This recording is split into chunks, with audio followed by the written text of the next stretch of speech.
তো বন্ধুরা আজকে আমরা 23 নাম্বার ডের ক্লাসটা দেখব, যেখানে কারেন্ট অ্যাফেয়ার্স থেকে আমরা পড়ে নেব মিলিটারি এক্সারসাইজ। ঠিক আছে, এই টপিক থেকে কিন্তু পরীক্ষায় প্রশ্ন হয়, এই টপিকটা দেখব। আর জিকে টপিক থেকে আমরা সায়েন্সের 4 নাম্বার ক্লাস। দেখো আমি তোমাদের সায়েন্সের জন্য এখন কি করাচ্ছি, যে পাঠ্য বইগুলো একটু একটু বুঝিয়ে দেওয়ার চেষ্টা করছি। এরপরে কিন্তু সায়েন্সের জন্য আমরা এমসিকিউ টাইপের প্রশ্ন তুলে তুলে সেগুলো কিন্তু করে নেব। এখন শুধু তুমি একটু ওই মানে পাঠ্য বইগুলো আমি যেগুলো বলছি সেগুলো একটু পড়ে বুঝে নেওয়ার চেষ্টা করো। ম্যাথের থেকে আজকে আমরা দেখব অংশীদারি কারবার। দেখো আমি তোমাদের কনসেপ্টের সাথে বেশ কিছু প্রশ্ন দিয়ে এই অংশীদারি কারবার টপিকটা বুঝিয়ে দেবো, একদম সহজ একটা টপিক। আর জিআই থেকে আজকে আমরা দেখব রক্তের সম্পর্কের পার্ট 2, অর্থাৎ পিভি আর সিআরসির যতগুলো প্রশ্ন আমি পেয়েছি সেই প্রশ্নগুলো আলোচনা করব, কেমন। আর জিকে তোমার পিভিএসে 5টা প্রশ্ন আমরা আলোচনা করে নেবো। 5টা প্রশ্ন মানে 5টা ছোট ছোট টপিক তুমি পাচ্ছ। চলো আমরা এবার পড়ে নিই। এবার আমরা কারেন্ট অ্যাফেয়ার্স থেকে মিলিটারি এক্সারসাইজ এই টপিকটা একটু আলোচনা করে নেব। দেখো আমি এখানে যে প্রশ্নগুলো রেখেছি বেশ গুরুত্বপূর্ণ প্রশ্ন, আমি তোমাদেরকে বলে দিচ্ছি, তার সাথে সাথে তোমরাও কিন্তু একটু নিজে বলে মাথায় রাখার চেষ্টা করবা। দেখো প্রথম প্রশ্নটা কি বলছে, কোন দেশ 2024 সালের আগস্টে প্রথম বহুজাতিক বিমান মহড়া তরঙ্গ শক্তি, এই যে তরঙ্গ শক্তি আয়োজন করবে 2024-এ কোন দেশ? ভারত। মাথায় রাখবে কি বললাম, তরঙ্গ শক্তি এই যে একটা সামরিক মহড়া, এই সামরিক মহড়াটা আয়োজন করেছে কোন দেশ? ভারত 2024-এ। পরের প্রশ্ন বলছে যে ভারতীয় বিমান বাহিনী এবং মিস এয়ার ফোর্স দ্বারা অনুশীলন হোপেক্সের কোন সংস্করণটি পরিচালিত হয়েছিল? তুমি এই প্রশ্নটা মাথায় রাখবে, এই যে অনুশীলন হোপেক্স, কি বললাম, অনুশীলন হোপেক্সের কততম সংস্করণ পরিচালিত হয়েছে? 4র্থতম সংস্করণটা হয়েছে ভারতীয় বিমান বাহিনী আর মিস এয়ার ফোর্স এর মধ্যে। মাথায় রাখবে, এটাও গুরুত্বপূর্ণ, যে ভারতীয় বিমান বাহিনী এবং মিস এয়ার ফোর্সের মধ্যে অনুশীলন হোপেক্সের 4র্থতম। ঠিক আছে, এইভাবে কিন্তু মাথায় রাখবে। বলছে ভারত ও কোন দেশের মধ্যে সামরিক মহড়া মৈত্রী আয়োজন করা হয়েছে? ভারত আর থাইল্যান্ডের মধ্যে। কি বললাম, ভারত আর থাইল্যান্ডের মধ্যে মৈত্রী, এই তথ্য দিয়ে তুমি প্রশ্নটা মাথায় রাখবে। মৈত্রীর কথা বললে পরেই ভারত ও থাইল্যান্ডের মধ্যে সামরিক মহড়াটা হয়েছে। পরের প্রশ্ন দেখো কি বলছে সামুদ্রিক প্রস্তুতি পরীক্ষা করার জন্য কে ইস্টার্ন ওয়েভ, কি বললাম, ইস্টার্ন ওয়েভ মেগা মহড়া পরিচালনা করেছে? সেটা হচ্ছে ভারতীয় নৌবাহিনী। মাথায় রাখবে, ভারতীয় নৌবাহিনী ইস্টার্ন ওয়েভ এই মহড়াটা পরিচালনা করেছে। দেখো পরের প্রশ্ন বলছে ভারত, মালদ্বীপ এবং শ্রীলঙ্কার মধ্যে দোস্তি 16, কি বললাম, দোস্তি 16 কোন কোন দেশের মধ্যে হয়েছে? ভারত, মালদ্বীপ আর শ্রীলঙ্কার মধ্যে দোস্তি 16 এই মহড়াটা অনুষ্ঠিত হয়েছে। কোথায় অনুষ্ঠিত হয়েছে? এটা মালদ্বীপে অনুষ্ঠিত হয়েছে। কোন কোন দেশের মধ্যে? ভারত, মালদ্বীপ আর শ্রীলঙ্কার মধ্যে দোস্তি 16 এই মহড়াটা অনুষ্ঠিত হয়েছে মালদ্বীপে। বলছে ভারত এবং কোন দেশের মধ্যে যৌথ বিশেষ বাহিনীর মহড়া খঞ্জর 2024, এই যে খঞ্জর শব্দটা দিয়ে মাথায় রাখবে, খঞ্জর হয়েছে ভারত আর কিরগিজস্তান। এর কততম সংস্করণটা অনুষ্ঠিত হলো? 11তম। মাথায় রাখবে, ভারত আর কিরগিজস্তানের মধ্যে খঞ্জর 2024 সামরিক মহড়াটা অনুষ্ঠিত হয়েছে 11তম সংস্করণ এটা। ঠিক আছে, দেখো পরের প্রশ্ন কি বলছে ভারত এবং কোন দেশের মধ্যে কি বলছে টাইগার ট্রাম্প 24 অনুশীলনের আয়োজন করা হয়েছে? বলো, এই যে শব্দটা মাথায় রাখবে, টাইগার ট্রাম্প 24, এটা ভারত আর আমেরিকার মধ্যে অনুষ্ঠিত হয়েছে একটা সামরিক মহড়া। ভারত ও কোন দেশের মধ্যে সমুদ্র লক্ষণ 2024 অনুশীলন তোমার করাটা হয়েছে? সেটা হচ্ছে মালয়েশিয়ায়। ঠিক আছে, এটা অনুষ্ঠিত হয়েছে কোথায়? মালয়েশিয়ায় অনুষ্ঠিত হয়েছে। আর ভারত আর কোন দেশের মধ্যে? ভারত আর মালয়েশিয়ার মধ্যে তোমার সমুদ্র লক্ষণ 2024 অনুষ্ঠিত হয়েছে, কেমন। দেখো পরের প্রশ্ন কি বলছে নৌ মহড়া মিলান, এই মিলান শব্দটা দিয়ে তুমি মাথায় রাখবে, মিলানের 12তম সংস্করণ অনুষ্ঠিত হলো অন্ধ্রপ্রদেশের বিশাখাপত্তনমে। কি বললাম, নৌ মহড়া মিলানের 12তম সংস্করণ কোথায় হয়েছে? অন্ধ্রপ্রদেশের বিশাখাপত্তনম। মাথায় রাখবে, ভারত ও কোন দেশের মধ্যে যৌথ মহড়া ধর্ম অভিভাবক, কি বললাম, ধর্ম অভিভাবক ভারত আর জাপান। ধর্ম অভিভাবক আয়োজন করা হয়েছে ভারত আর জাপানের মধ্যে। ঠিক আছে, দেখো যৌথ বিশেষ বাহিনীর মহড়া সাইক্লোন 2024, কি বললাম, সাইক্লোন 2024-এর দ্বিতীয় সংস্করণ ভারত আর ইজিপ্ট অর্থাৎ মিশরের মধ্যে অনুষ্ঠিত হয়েছে। কি বললাম, মাথায় রাখবে, সাইক্লোন 2024-এর দ্বিতীয় সংস্করণ ভারত আর মিশরের মধ্যে অনুষ্ঠিত হয়েছে। পরের প্রশ্নটা দেখো কি বলছে, একটু দেখে নাও। বলছে কোন দেশে বহুজাতিক সামরিক মহড়া শান্তি প্রয়াস আইবি, কি বললাম, শান্তি প্রয়াস আইবি আয়োজন করা হয়েছে ভারত আর নেপালের মধ্যে, মাথায় রাখবে, ভারত আর নেপালের মধ্যে শান্তি প্রয়াস আইবি এই সামরিক মহড়াটা আয়োজন করা হয়েছে। বলছে কোন দুই দেশের মধ্যে যৌথ সামরিক মহড়া মিত্র শক্তি 2023 অনুষ্ঠিত হয়েছিল, মিত্র শক্তি 2023 অনুষ্ঠিত হয়েছিল ভারত আর শ্রীলঙ্কার মধ্যে, মাথায় রাখবে, মিত্র শক্তি 2023 ভারত শ্রীলঙ্কা। কোন দেশ প্রথমবারের মতো মালাবার বহুপাক্ষিক নৌ মহড়া 2023 আয়োজন করেছিল, অস্ট্রেলিয়া, মাথায় রাখবে, অস্ট্রেলিয়া। কোন দেশ প্রথমবারের মতো মালাবার বহুপাক্ষিক নৌ মহড়া 2023 আয়োজন করেছে, অস্ট্রেলিয়া। আর কোন কোন দেশের মধ্যে, যে ভারত আর অস্ট্রেলিয়ার মধ্যে, মাথায় রাখবে। বলছে ভারত এবং কোন দেশের সেনাবাহিনীর মধ্যে দ্বিবার্ষিক প্রশিক্ষণ অনুশীলন, কি বলছে, ডাস্ট লিগ 2023, মাথায় রাখবে, ডাস্ট লিগ 2023 আয়োজিত হয়েছে ভারত আর উজবেকিস্তানের মধ্যে। ডাস্ট লিগ 2023-এর কথা বললে ভারত আর উজবেকিস্তান। দেখো পরের প্রশ্ন কি বলছে, 16 নম্বর প্রশ্ন বলছে যে যৌথ সামরিক মহড়া সম্প্রতি এক্সাই, মানে একাদশ আমরা বলতে পারি, যে সম্প্রতি একাদশ ভারত আর বাংলাদেশের মধ্যে আয়োজিত হয়েছিল। কি বললাম, সম্প্রতি একাদশ ভারত আর বাংলাদেশের মধ্যে আয়োজিত হয়েছে। বলছে কোন দুইটি দেশের মধ্যে দ্বিপাক্ষিক নৌ মহড়া সমুদ্র শক্তি 2023 অনুষ্ঠিত হয়েছে, সমুদ্র শক্তি 2023 অনুষ্ঠিত হয়েছে ভারত আর ইন্দোনেশিয়ার মধ্যে। ইউরোপীয় ইউনিয়ন এবং ভারতের মধ্যে যৌথ নৌ মহড়া, যৌথ নৌ মহড়া তোমার হচ্ছে অনুষ্ঠিত হলো কোথায়, গিনি উপসাগরে। কোন কোন দেশের মধ্যে, ভারত আর ইউরোপীয় ইউনিয়নের মধ্যে তোমার এই যৌথ নৌ মহড়াটা অনুষ্ঠিত হয়েছে গিনি উপসাগরে। বলছে কোন দুইটি দেশের মধ্যে যৌথ সামরিক মহড়া অজায়া ওয়ারিয়র 2000 মানে অজায়া ওয়ারিয়র 23 অনুষ্ঠিত হয়েছে ভারত আর ব্রিটেনের মধ্যে, মাথায় রাখবে। ঠিক আছে, চলো আর একটা প্রশ্ন আছে, দেখে নাও। প্রশ্নটা বলছে যে দ্বিপাক্ষিক সামুদ্রিক মহড়া কঙ্কন 2023, কি বললাম, কঙ্কন 2023, এটাও কিন্তু তোমার ভারত আর ব্রিটেনের মধ্যে তোমার এই মহড়াটা আয়োজিত হয়েছিল। এটা একটা নৌবাহিনী দ্বারা আয়োজন করা হয়েছিল। ঠিক আছে, এবার দেখো একটু চটপট রিভিশন করে নাও, আমি বলছি সঙ্গে সঙ্গে। যদি বলে তরঙ্গ শক্তির কথা বললে কোথায় হয়েছে, এটা ভারতে অনুষ্ঠিত হয়েছে তরঙ্গ শক্তি। যদি বলে যে হোপেক্সের কততম সংস্করণ, হোপেক্সের কথা বলছে 4র্থতম সংস্করণ, ভারতের নৌবাহিনী আর মিস এয়ার ফোর্সের মধ্যে হয়েছে। যদি প্রশ্ন এমন বলে যে মৈত্রী, বলো তো মৈত্রী কোন কোন দেশের মধ্যে আয়োজিত হলো, ভারত আর থাইল্যান্ডের মধ্যে মৈত্রী। ইস্টার্ন ওয়েভ কোথায় হয়েছে, মানে কোন বাহিনী পরিচালনা করেছে, ভারতীয় নৌবাহিনী। দোস্তি 16 তিনটি দেশ, কি কি, ভারত, মালদ্বীপ, শ্রীলঙ্কার, হয়েছে কোথায়, মালদ্বীপে হয়েছে এটা। যদি বলে যে খঞ্জর 2024-এর কততম সংস্করণ অনুষ্ঠিত হলো এবার 2024-এ, 2024-এ 11তম সংস্করণ অনুষ্ঠিত হলো খঞ্জর 2024 ভারত আর কিরগিজস্তানের মধ্যে। যদি বলে টাইগার ট্রায়াম্ফ 24 কোন দেশের মধ্যে হলো, ভারত আর আমেরিকার মধ্যে হলো। সমুদ্র লক্ষণ 2024 হয়েছে ভারত আর মালয়েশিয়ার মধ্যে, সমুদ্র লক্ষণ 24 ভারত ও মালয়েশিয়ার মধ্যে হয়েছে। দেখো যদি বলে মিলান শব্দটা দেখা মাত্রই মিলানের 12তম সংস্করণ বিশাখাপত্তনমে হয়েছে।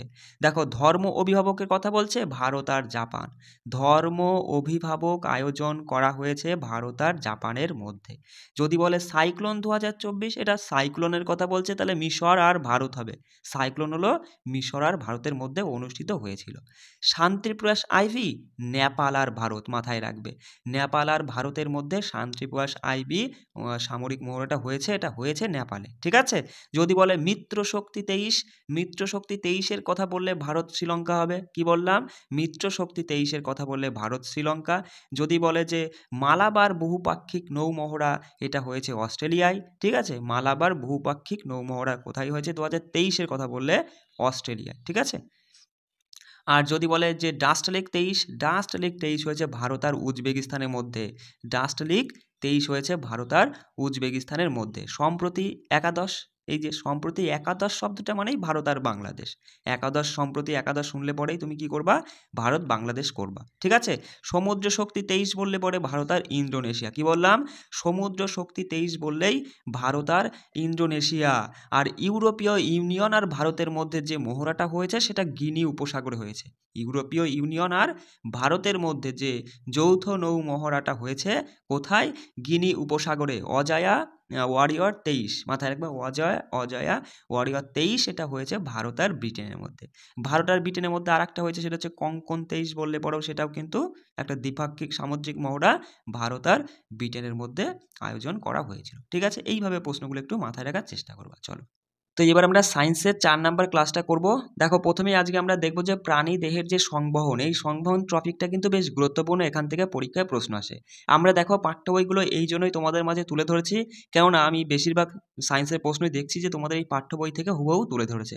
সেই জন্যই আমরা আগে এই টপিক ধরে ধরে একটু পাঠ্য বই আলোচনা করে নেব, তারপরে কিন্তু আমি তোমাদের মানে এটা এই 10টা ক্লাস যেই কমপ্লিট হয়ে যাবে তারপরে তোমাদের আমি কি করাবো, তোমাদের এক্সট্রা করে সায়েন্সের টপিক ধরে ধরে এমসিকিউ টাইপের প্রশ্নগুলো করিয়ে দেবো, ঠিক আছে।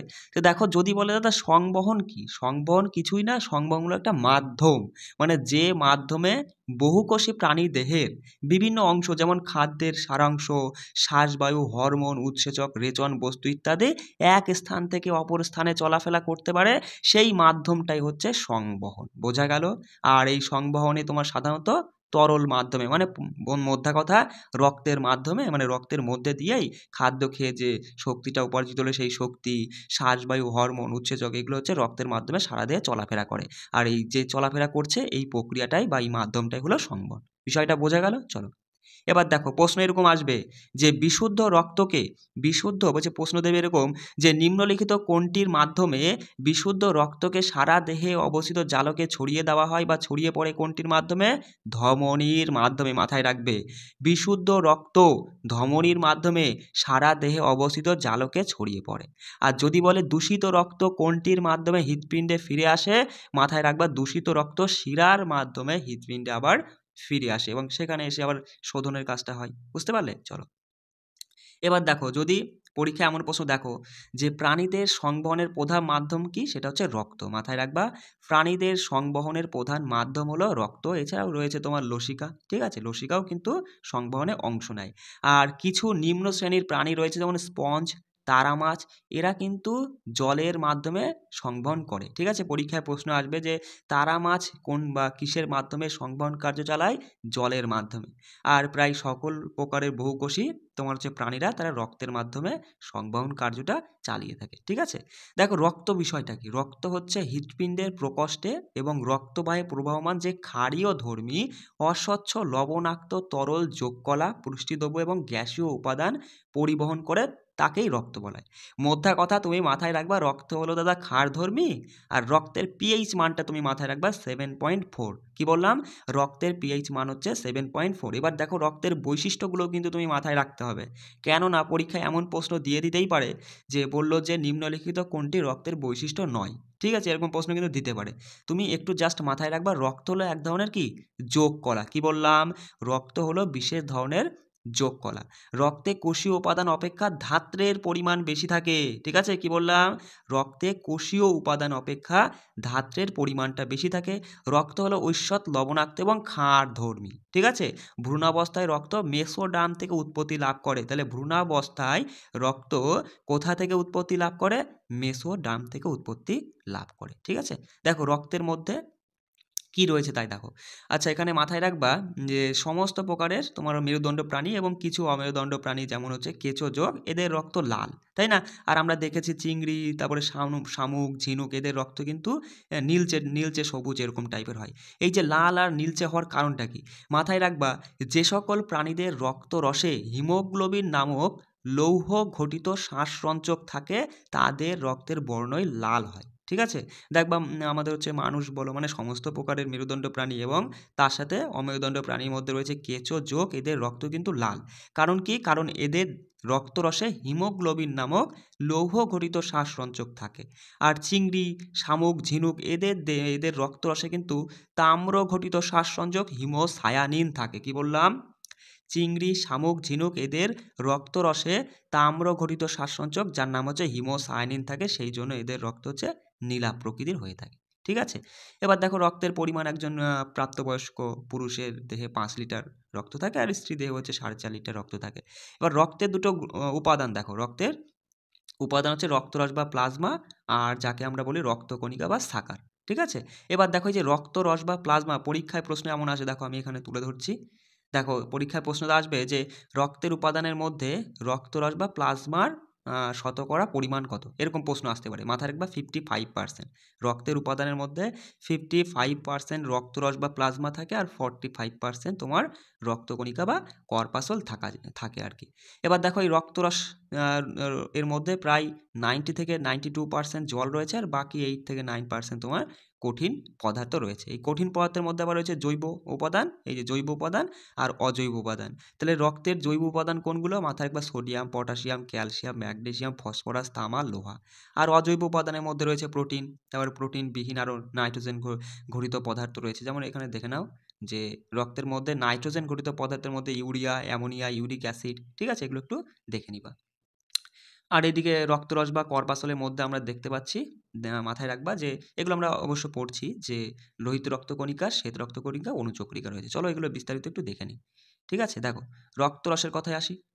রক্তরস হচ্ছে ঐষধ হলুদ বর্ণের ক্ষারীয় তরল পদার্থ।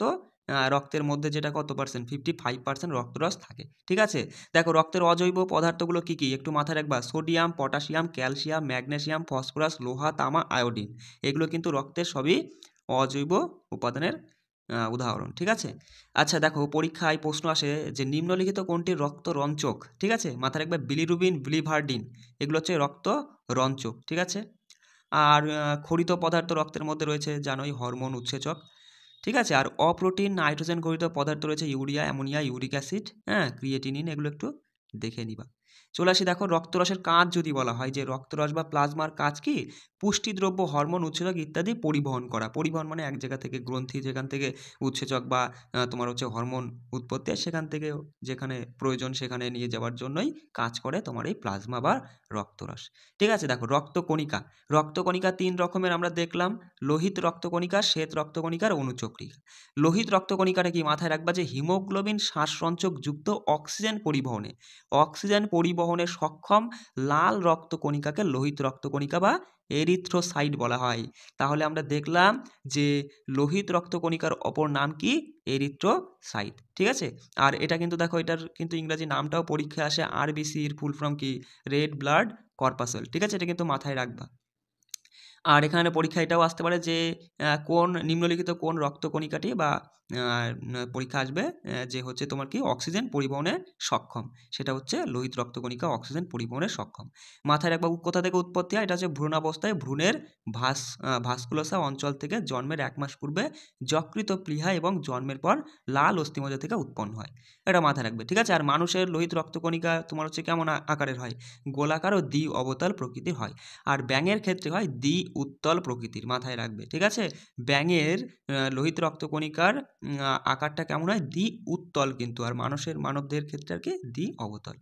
আয়তনটা একটু দেখে নাও। আয়তন যদি বলে যে লোহিত রক্তকণিকার গড় ব্যাস কত? 7.5 তোমার হচ্ছে মাইক্রোমিটার। ঠিক আছে, 7.5 মাইক্রোমিটার মাথায় রাখবা। এটা পরীক্ষা আসে যে আয়ু, লোহিত রক্তকণিকার গড় আয়ু কত? 120 দিন। ঠিক আছে, লোহিত রক্তকণিকার গড় আয়ু 120 দিন। আচ্ছা দেখো পরীক্ষায় এমন প্রশ্ন কিন্তু দিতে পারে, দেখো বস সায়েন্সের প্রশ্ন তুমি এইভাবে পাঠ্য বই না পড়লে কিন্তু প্রশ্ন কমন পাওয়া খুব মুশকিল, এই জন্য আমি তোমাদের পাঠ্য বইগুলো তুলে ধরেছি। দেখো পরীক্ষায় এমন প্রশ্ন আসে যে নিম্নলিখিত কোনটি লোহিত রক্তকণিকার কাজ নয়? তাহলে আমাদের যে কাজগুলো জানতে হবে যে শ্বাসবায়ু পরিবহন করে তোমার লোহিত রক্তকণিকা, রক্তে অম্লতা এবং ক্ষারত্বের সমতা রক্ষা করে, রক্তের সান্দ্রতা বজায় রাখে, রক্তের ধনাত্মক ও ঋণাত্মক আয়নের সাম্যাবস্থা বজায় রাখে। ঠিক আছে, এগুলো মাথায় রাখবে। এখানে দেখো এই তথ্যটাও কিন্তু গুরুত্বপূর্ণ যে লোহিত রক্তকণিকার সংখ্যা স্বাভাবিকের তুলনায় হ্রাস পেলে অ্যানিমিয়া বা রক্তাল্পতা রোগটা দেখা দেয়, আর লোহিত রক্তকণিকার সংখ্যা স্বাভাবিকের তুলনায় বেড়ে গেলে পরে পলিসাইথেমিয়া তোমার হচ্ছে হয়ে থাকে। ঠিক আছে, চলে আসি শ্বেত রক্তকণিকা। দেখো শ্বেত রক্তকণিকা যাকে ইংরাজিতে বলা হয় হোয়াইট ব্লাড কর্পাসল, পরীক্ষায় আসে যে WBCর পুরো কথা কি? ঠিক আছে, তখন মাথায় রাখবা হোয়াইট ব্লাড কর্পাসল বা যাকে লিউকোসাইটস বলা হয়। ঠিক আছে, দেখো একটু সংজ্ঞাটা দেখে নাও যে নিউক্লিয়াস যুক্ত দেখো লোহিত রক্তকণিকায় কিন্তু নিউক্লিয়াস বিহীন, ঠিক আছে, আর শ্বেত রক্তকণিকা নিউক্লিয়াস যুক্ত বর্ণহীন অনিয়তাকার, মানে এর কোনো নির্দিষ্ট আকার নেই, অনিয়তাকার অপেক্ষাকৃত বড় আকারের যেসব রক্তকণিকা মুখ্যত দেহের প্রতিরক্ষায় অংশগ্রহণ করে, ঠিক আছে, তাদেরকেই শ্বেত রক্তকণিকা বা লিউকোসাইট বলা হয়। এটা হচ্ছে অস্থিমজ্জা, প্লিহা এবং লসিকা গ্রন্থি থেকে উৎপন্ন হয়। আকারটা হচ্ছে অনিয়তাকার, মানে নির্দিষ্ট কোনো আকার নেই। এদের গড় ব্যাসটা মাথায় রাখবা 8 থেকে 18 মাইক্রোমিটার।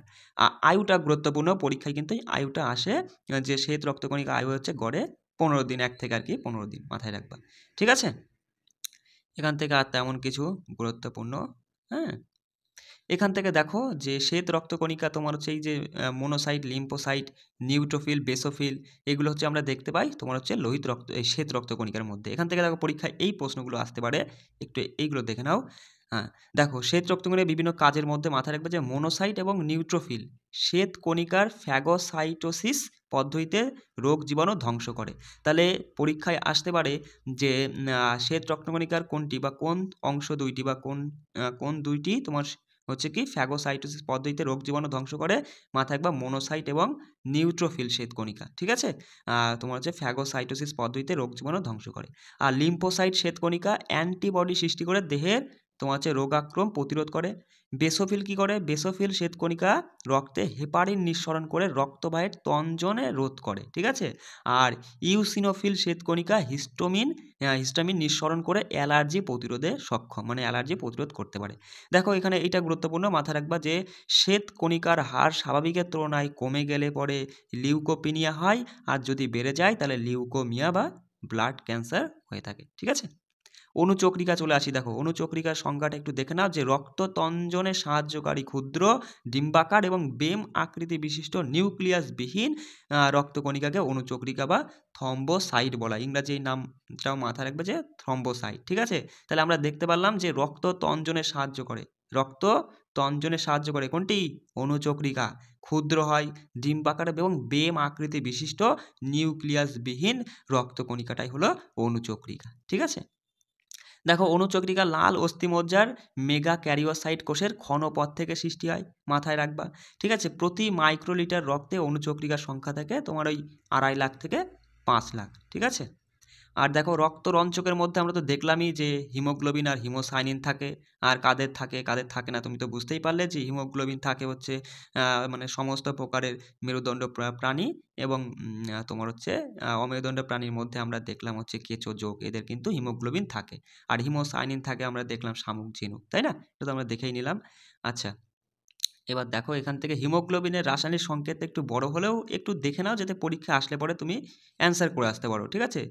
C712, এবার মাথায় রাখবা এইচ হচ্ছে 1130, ও হচ্ছে 235, N 224, S2F4x4, ঠিক আছে। একটু চোখটা বুলিয়ে নাও, যাতে পরীক্ষায় যদি চলে আসে তাহলে কিন্তু আমরা অ্যান্সারটা করে আসতে পারি, সেই জন্য একটু চোখটা বুলিয়ে নাও। চলো এবার দেখো এখান থেকে তেমন কিছু আমরা গুরুত্বপূর্ণ দেখছি না, ঠিক আছে। লসিকা দেখো লসিকা থেকেও কিন্তু পরীক্ষায় প্রশ্ন হতে পারে, মাথায় রাখবা যে লসিকা বায়ের মধ্যে দিয়ে প্রবাহিত হালকা হলুদ বর্ণের স্বচ্ছ ক্ষারীয় তরল যোগ করাই হলো লসিকা, ঠিক আছে। এখানে তেমন কিছু গুরুত্বপূর্ণ নেই। আচ্ছা, এবার এখান থেকে দেখো এই তথ্যটা একটু মাথায় রাখবা যে প্লীহা দেহের সবথেকে বড় লসিকা গ্রন্থি, ঠিক আছে। তাহলে যদি বলা হয় মানবদের সবথেকে বড় লসিকা গ্রন্থি কোনটি, সেটা অ্যান্সার করবা যে প্লীহা। কেমন? চলো এবার দেখো রক্তের বিভিন্ন বিভাগ বা গ্রুপ, এখান থেকে কিন্তু পরীক্ষায় প্রশ্ন আসে। মাথায় রাখবা ভিয়েনার চিকিৎসক, কি বললাম?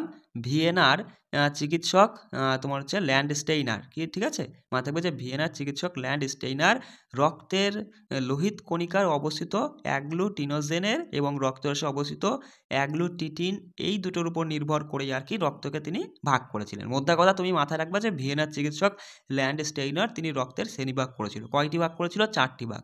একটা হচ্ছে এ, বি একটা, এবি একটা আর ও একটা, ঠিক আছে। এই 4 ভাগে ভাগ করে। এবার এইগুলো আমরা একটু দেখে নেব। দেখো এদের মধ্যে পরীক্ষায় যেটা সবথেকে বেশি প্রশ্ন আসে যে সার্বিক দাতা আর সার্বিক গ্রহীতা। সার্বিক দাতা, দাতা মানে সবাইকে দিতে পারে, সে হচ্ছে ও বিভাগ। মাথায় রাখবে রক্তের ও গ্রুপটা কিন্তু এ হচ্ছে সার্বিক দাতা বলা হয় ওকে, কেননা ও হচ্ছে সবাইকেই রক্ত দিতে পারবে, এ কেও দিতে পারবে, তোমার হচ্ছে গ্রুপ বি কেও দিতে পারবে, এ বি কেও দিতে পারবে। আর এ বি বিভাগকে বলা হয় সার্বিক গ্রহীতা, কারণ এ বি হচ্ছে সবার কাছ থেকে রক্ত নিতে পারবে, ঠিক আছে, সেটা মানে তার জন্যই এ বিকে আর কি সার্বিক গ্রহীতা বলা হয়। এই দুটো কিন্তু গুরুত্বপূর্ণ, পরীক্ষায় প্রশ্ন আসে। এবার দেখো রক্ত সঞ্চারণ বা যাকে বলা হয় ট্রান্সফিউশন। মাথায় রাখবে কোনো মানুষের দেহ থেকে গৃহীত রক্ত অন্য কোনো মানুষের দেহে প্রবেশ করানোর যে প্রক্রিয়া সেটাকেই বলা হয় তোমার হচ্ছে সঞ্চরণ বা ব্লাড ট্রান্সফিউশন, ঠিক আছে। এখান থেকে দেখো আর তেমন কিছু, দেখো রক্ত তো আমরা দেখলাম রক্ত পরিবহনে সাহায্য করে, কারণ রক্ত পরিবহনের মাধ্যমে কী হয়, খাদ্যের বিভিন্ন তো সারাংশ, তারপরে তোমার হচ্ছে খনিজ লবণ, অক্সিজেন, কার্বন ডাইঅক্সাইড, হরমোন বিভিন্ন সারা দেহে ছড়িয়ে পড়ে, তাই না? তাহলে পরিবহনে সাহায্য করলো। তঞ্জনে সাহায্য করা মানে কি, রক্ত তার তঞ্জন ধর্মের সাহায্যে আঘাতপ্রাপ্ত স্থান থেকে রক্তক্ষরণ বন্ধ করে দেবে, সেটাই হচ্ছে তঞ্জনে সাহায্য করা, ঠিক আছে। আচ্ছা, এখানে মাথায় রাখবা এই তথ্যটা একটু গুরুত্বপূর্ণ, যে রক্ত তঞ্জনে সাহায্য করে উপাদানগুলো কী কী। প্রথমবিনিন, হ্যাঁ, ফাইব্রিনোজেন, ক্যালসিয়াম আয়ন এবং থ্রম্বোপ্লাস্টিন বা থ্রম্বোকাইনেজ, এরা কিন্তু রক্ত তঞ্জনে সাহায্য করে। আচ্ছা, এবার দেখো সিরামটা কি, পরীক্ষায় আসতেই পারে যে সিরাম কি। সিরাম হচ্ছে তঞ্জিত পদার্থ থেকে যে হালকা খয়ের রঙের জলীয় অংশটা নিঃসৃত হয়, মানে কেটে গেলে দেখবা সেখানে কিছু সময় পরে সেখানে একটু খয়ের রঙের একটু কষ টাইপের বের হয়, সেইটাই হচ্ছে সিরাম, মোদ্দা কথা। বিষয়টা বুঝতে পারলে? একে একটু দেখে নিও। চলো, অনাক্রমতা মানে বুঝতেই পারছো যে ক্ষতস্থানটা সারিয়ে তোলা আর কি। এখান থেকে আর তেমন কিছু গুরুত্বপূর্ণ তোমাকে দেখতে পাচ্ছি না, ঠিক আছে। যদিও এক্সট্রা কিছু থাকে আমি কিন্তু সেটা তোমাদের বলে দেবো, মানে সেটা এমসিকিউ টাইপের প্রশ্নের সময় কিন্তু আমি তোমাদের সেটা তুলে ধরবো, ঠিক আছে। হৃৎপিণ্ড, দেখো হৃৎপিণ্ড এখান থেকে প্রশ্ন একটা আসে যে হৃৎপিণ্ডের যে ওপরের স্তরটার নাম কি, বা হৃৎপিণ্ড কোন স্তর দ্বারা আবৃত থাকে, সেটা মাথায় রাখবে পেরিকার্ডিয়াম, ঠিক আছে, মানে কোন পর্দা দ্বারা ঘেরা থাকে, এরকম প্রশ্ন কিন্তু পরীক্ষা আসে। মাথায় রাখবে হৃৎপিণ্ড দ্বিস্তর পেরিকার্ডিয়াম পর্দা বেষ্টিত থাকে, ঠিক আছে। আচ্ছা চলো এবার দেখো, আচ্ছা ধমনী থেকে, ধমনী শিরা কাকে বলে একটু দেখে নিও, ঠিক আছে। ধমনী আর শিরা কাকে বলে অবশ্য আমি তোমাদের এমসিকিউ টাইপের প্রশ্নে তুলে ধরবো। আচ্ছা, এখান থেকে দেখো মুক্ত সংবহনে সক্ষম তোমার হচ্ছে প্রাণীদের কথা জিজ্ঞাসা করলে মাথায় রাখবা আরশোলা, চিংড়ি, শামুক, ঝিনুক, এরা কিন্তু মুক্ত সংবহন করে, ঠিক আছে। আর বদ্ধ সংবহনের কথা জানতে চাইলে মাথায় রাখবা যে সমস্ত প্রকার মেরুদণ্ড প্রাণী মানে মানুষ সহ কেঁচো যোগ এরা হচ্ছে তোমার বদ্ধ সংবহন করে, ঠিক আছে। মুক্ত সংবহন আর বদ্ধ সংবহন। মুক্ত সংবহন কার মানে কোন প্রাণীরা করে, আরশোলা, চিংড়ি, শামুক, ঝিনুক। আর বদ্ধ সংবহন সমস্ত মানে মেরুদণ্ড প্রাণী মানুষ সহ কেঁচো যোগ এরা বদ্ধ সংবহন করে থাকে। দেখো চলন গমন, এই টপিকটা এবার একটু ছোট্ট করে আমরা বুঝে নিই। দেখো চলন বিষয়টা কি, চলন মানে হচ্ছে যে প্রক্রিয়ায় জীব নির্দিষ্ট স্থানে স্থির থেকে, অর্থাৎ স্থানান্তরে না গিয়ে উদ্দীপকের প্রভাবে বা স্বতঃস্ফূর্তভাবে অঙ্গ প্রত্যঙ্গ সঞ্চালন করে, সেটাই চলন। মানে মোদ্দা কথা এক জায়গায় দাঁড়িয়ে থেকে তার দেহ হাত পা নাড়ানো, এদিক ওদিক দেওয়া, সেইটাই হচ্ছে চলন। আর গমন মানে স্থান পরিবর্তন করে, এখানে দাঁড়িয়েছিল সে হেঁটে হেঁটে বা লাফিয়ে দৌড়ে এই জায়গাটায় গেল, সেটাই হচ্ছে গমন। বিষয়টা বুঝতে পারলে তো? এবার দেখো এখানে মাথায় রাখবে যে গমনে সক্ষম উদ্ভিদ, গমন করতে পারে এমন উদ্ভিদ কি, ক্লামাইডোমোনাস, ভলবক্স আর ডায়াটম। আর সমস্ত প্রকার প্রাণী তুমি তো জানোই, যারা মানে মানুষ বলো, ইঁদুর, বিড়াল, যাই বলো না কেন, এরা কিন্তু গমন তো করতেই পারে, মানে এক জায়গা থেকে আরেক জায়গা তো যেতেই পারে, তাই না?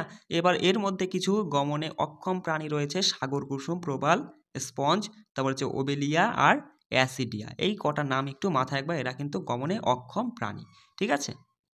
এবার দেখো এর মধ্যে পরীক্ষায় প্রশ্ন আসবে, দেখো এই যে গমন অঙ্গের নামগুলো কিন্তু পরীক্ষায় আসে, হ্যাঁ। অ্যামিবার গমন অঙ্গের নাম কি, ক্ষণপথ। মাথায় রাখবে অ্যামিবার গমন অঙ্গের নাম হচ্ছে ক্ষণপথ বা সিউডোপোডিয়া, ঠিক আছে। কেঁচোর গমন অঙ্গ সিটা বা ক্রিপিং বলা হয়। আরশোলার গমন অঙ্গ হচ্ছে 3 জোড়া বক্ষপথ এবং 2 জোড়া ডানা।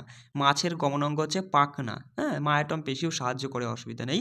এবার দেখো এখানে একটু দেখে নাও, অ্যামিবার গমন অঙ্গ আমরা তো দেখলাম যে অ্যামিবা ক্ষণপথের সাহায্যে মন্থর গতিতে স্থান পরিবর্তন করে। অ্যামিবার গমনকে অ্যামিবয়েড গতি বলা হয়। কেঁচোর গমনে তোমার হচ্ছে ক্রিপিং বলা হয় কেঁচোর গমনকে।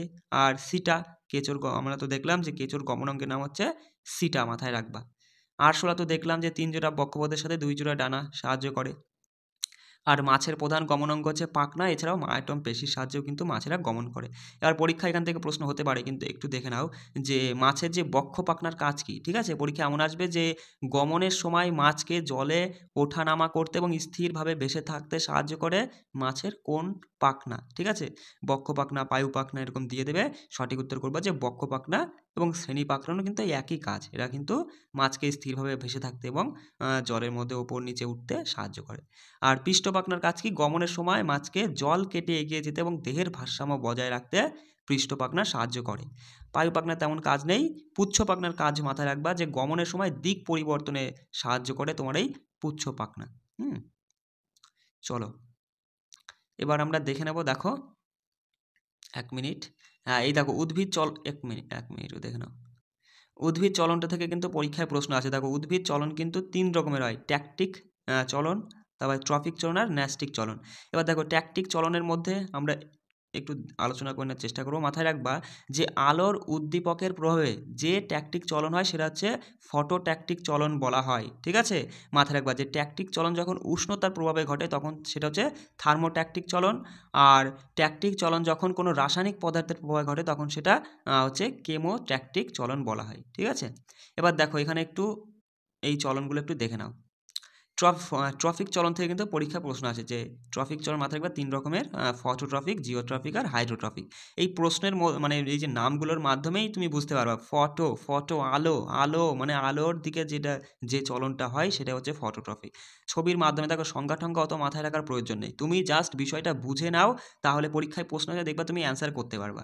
এই দেখো এই হচ্ছে ফটোট্রফিক, মানে চলন মানে কি, একই জায়গায় থাকবে, শুধু তারা মানে যে দিকটায় অগ্রসর হবে মানে কোনো একটা দিকে সঞ্চালন করা, সেটাই হচ্ছে চলন কিন্তু, তাই না? তাহলে দেখো উদ্ভিদটা কি আলোর দিকে অগ্রসর হচ্ছে, আর এটা হচ্ছে কি ধরনের চলন হচ্ছে, এটা হচ্ছে ফটোট্রফিক চলন হচ্ছে। জিওট্রফিক চলন, জিও মানে কি, জিও মানে তুমি বুঝতে পারছো যে অভিকর্ষজ ত্বরণের একটা মাধ্যাকর্ষণ শক্তির কথা বলছে, বুঝতে পারছো? এই যে এই ধরনের চলন হচ্ছে যারা, দেখো কি হচ্ছে, এরা মানে মাধ্যাকর্ষণের টানে মাটির দিকে অগ্রসর হচ্ছে, এটা হচ্ছে জিওট্রফিক চলন। বিষয়টা বুঝতে মানে ছবিটা দেখে একটু বুঝে নাও। তারপরে দেখো এই যে আমরা হাইড্রোট্রফিক, হাইড্রো জলের কথা বলছি, তাই না? দেখো এই ধরনের চলন, দেখো প্রথমে নিচের দিকে এসেছিল জলের জন্য, পায়নি যখন, আবার ঘুরে গিয়ে এখানে তো হালকা পাতলা যাই হোক জল রয়েছে সেইটার দিকেই যাচ্ছে, মানে জলের দিকেই চলন হচ্ছে। এইটা হচ্ছে হাইড্রোট্রফিক চলন। বিষয়টা বুঝতে পারছো তো? দেখো এই ছবিটার মাধ্যমে একটু দেখে নাও। এগুলো দেখো নাস্টিক চলন থেকে কিন্তু পরীক্ষায় প্রশ্ন আসে। ঠিক আছে, ন্যাস্টিক চলনটা মাথায় রাখবে, এখান থেকে এইটাই প্রশ্ন আসবে। দেখো যে পদ্ম ফুল, সূর্যমুখী ফুল ইত্যাদি তীব্র আলোয় ফোটে আবার কম আলোয় মুদে যায়, এই রকমের চলন কিন্তু নাস্টিক চলন। এবার এই নাস্টিক চলনের মধ্যে ভাগ আছে, এটা হচ্ছে ফটো নাস্টিক চলন বলা হয়। তারপরে হচ্ছে টিউলিপ ফুল বেশি উষ্ণতায় ফোটে আবার কম উষ্ণতায় মুদে যায়, এই রকম নাস্টিক চলনকে বলা হয় থার্মোনাস্টিক চলন। তারপরে শিরীষ, আমরুল প্রভৃতি গাছে পাতাগুলো দিনের বেলায় কি হয়, মানে বেশি আলো এবং উষ্ণতা খুব উষ্ণতা যদি খুলে যায় আর কি, আর সন্ধ্যার দিকে আর কি হয়, মুদে যায়, এরকম চলন হচ্ছে তোমার মাথায় রাখবা যে নিকটিনাস্টিক চলন। ঠিক আছে, তারপরে সূর্য শিশির উদ্ভিদের পাতা তোমার হচ্ছে রোম প্রোটিনের প্রসঙ্গে মানে তোমার হচ্ছে পতঙ্গদের দিকে আকৃষ্ট হয়ে যায়, সেইটাই হচ্ছে তোমার হচ্ছে মাথায় রাখবা যে কেমোনাস্টিক চলন। তারপরে লজ্জাবতীর পাতায় স্পর্শ করলে সেটা মুদে যায়, এই রকমের চলন হচ্ছে সিসমোনাস্টিক চলন। এগুলোকে এগুলো একটু পড়ে নিয়ে মানে পড়ে মাথায় রাখার চেষ্টা করো, কেমন? তো এবার আমরা পদার্থবিদ্যা থেকে দেখো শব্দ, এই টপিকটা থেকে কিন্তু পরীক্ষায় প্রশ্ন আসে, একটু আমরা আলোচনা করে নিই। দেখো শব্দটা কি, শব্দ হচ্ছে কোনো কম্পমান বস্তু থেকে যে শক্তি তরঙ্গের মাধ্যমে স্থিতিস্থাপক জড় মাধ্যমের মধ্যে দিয়ে আমাদের কানে পৌঁছায় এবং মস্তিষ্কে এক বিশেষ অনুভূতি জাগায়, সেইটাই হচ্ছে তোমার শব্দ। ঠিক আছে, মাথায় একবার যে জিনিস কম্পবিত হচ্ছে মানে কাঁপছে, সেখান থেকেই শব্দ সৃষ্টি হচ্ছে, পরিষ্কার কথা, বোঝা গেল? এবার দেখো এখান থেকে এই তথ্যগুলো কিন্তু পরীক্ষায় আসে। এই যে শব্দোত্তর শব্দ, শব্দের তর শব্দ, এগুলো কি মাথায় রাখবে? শব্দোত্তর শব্দ হচ্ছে যে উৎসের কম্পন শব্দের মানে সেকেন্ডে 20,000 বারের বেশি, সেই উৎসের উৎপন্ন শব্দ আমরা শুনতে পাই না। 20,000 মানে 1 সেকেন্ডে যদি 20,000-এর বেশি কম্পিত হয় কোনো একটা কিছু, তাহলে সেই যে শব্দটা আমরা কিন্তু শুনতে পারবো না, সেটা হচ্ছে শব্দোত্তর শব্দ। আবার আরেকটা রয়েছে দেখো শব্দে তর শব্দ। শব্দে তর হচ্ছে শব্দ কি, মানে মাথায় রাখবে সেকেন্ডে 20 বারের কম কম্পিত হলে সেটাও কিন্তু আমরা কানে শুনতে পাই না, সেটা কিন্তু শব্দের তর শব্দ। তাহলে আমরা কানে শুনতে পাই কোনগুলো, মাথায় রাখবা 20-র বেশি হতে হবে মানে, আর 20,000-এর তোমার হচ্ছে 20,000-এর কম হতে হবে, মানে 20 থেকে 20,000-এর মধ্যে তোমার হচ্ছে সেকেন্ডে যদি কোনো বস্তু কম্পিত হয়, তাহলে সেটা হচ্ছে আমরা কি সেই শব্দটা আমরা শুনতে পারবো। বিষয়টা বুঝতে পারলে? আচ্ছা দেখো, শব্দের জন্য মাধ্যমের অবশ্যই প্রয়োজন। মাধ্যম ছাড়া কিন্তু শব্দ চলাচল করতে পারে না। ঠিক আছে? শূন্যের মাধ্যমে শব্দ কিন্তু চলাচল করতে পারে না। শব্দ বিস্তারের জন্য একটি জড় মাধ্যমের প্রয়োজন। কঠিন হোক, তরল হোক, গ্যাসীয় বা বায়বীয় হোক না কেন, একটা মাধ্যমের প্রয়োজন। মাথায় রাখবা, শব্দ কিন্তু কঠিনের মাধ্যমে সবথেকে বেশি চলাফেরা করে। মানে সবথেকে বেশি চলাফেরা করে বলতে কি, মানে কঠিন মাধ্যমে শব্দের তরঙ্গটা সর্বাধিক হয়ে থাকে। বিষয়টা বুঝতে পারলে? যেমন ধরো পরীক্ষায় প্রশ্ন আসবে যে নিম্নলিখিত কোন মাধ্যমের শব্দ তরঙ্গ সর্বাধিক? ঠিক আছে? ধরো অপশনে দিয়ে দিল যে হচ্ছে তোমার হচ্ছে দিল কাঠ, ঠিক আছে, স্টিল দিল, তারপরে তোমার হচ্ছে আরও দুটো কিছু অক্সিজেন গ্যাস দিয়ে দিল, ঠিক আছে, এরকম কিছু দিয়ে দিল, ধরো বরফ দিয়ে দিল। তাহলে এখানে কিন্তু তুমি মাথায় রাখবে এর মধ্যে সব থেকে কঠিন কি? স্টিলে কিন্তু শব্দ তরঙ্গ সর্বাধিক। বিষয়টা বুঝতে পারছো? চলো দেখো, এখান থেকে তরঙ্গটা কি একটু দেখে নাও। তরঙ্গ হলো এক ধরনের আন্দোলন যা জড় মাধ্যমের মধ্যে দিয়ে অগ্রসর হয়, অথচ মাধ্যমের কণাগুলোর কোনো অগ্রগতি হয় না, সেটা হচ্ছে তরঙ্গ। দেখো, তরঙ্গ দুই রকমের আছে, তির্যক তরঙ্গ, অনুধাবক তরঙ্গ। এগুলো দিয়ে কিন্তু এমসিকিউ টাইপের প্রশ্ন হয়, আমি কিন্তু সেগুলো তোমাদের দিয়ে দেবো। ঠিক আছে, অসুবিধা নেই। আচ্ছা দেখো, কম্পাঙ্ক থেকে কিন্তু পরীক্ষায় প্রশ্ন আসে। কম্পাঙ্ক কাকে বলে অতটা গুরুত্বপূর্ণ নেয়। তুমি এখানে মাথায় রাখবা যে কম্পাঙ্কের এককটা কি। কম্পাঙ্কের এককটা কিন্তু গুরুত্বপূর্ণ। ঠিক আছে, কম্পাঙ্কের একক হলো সাইকেল পার সেকেন্ড, এটাও মাথায় রাখবা।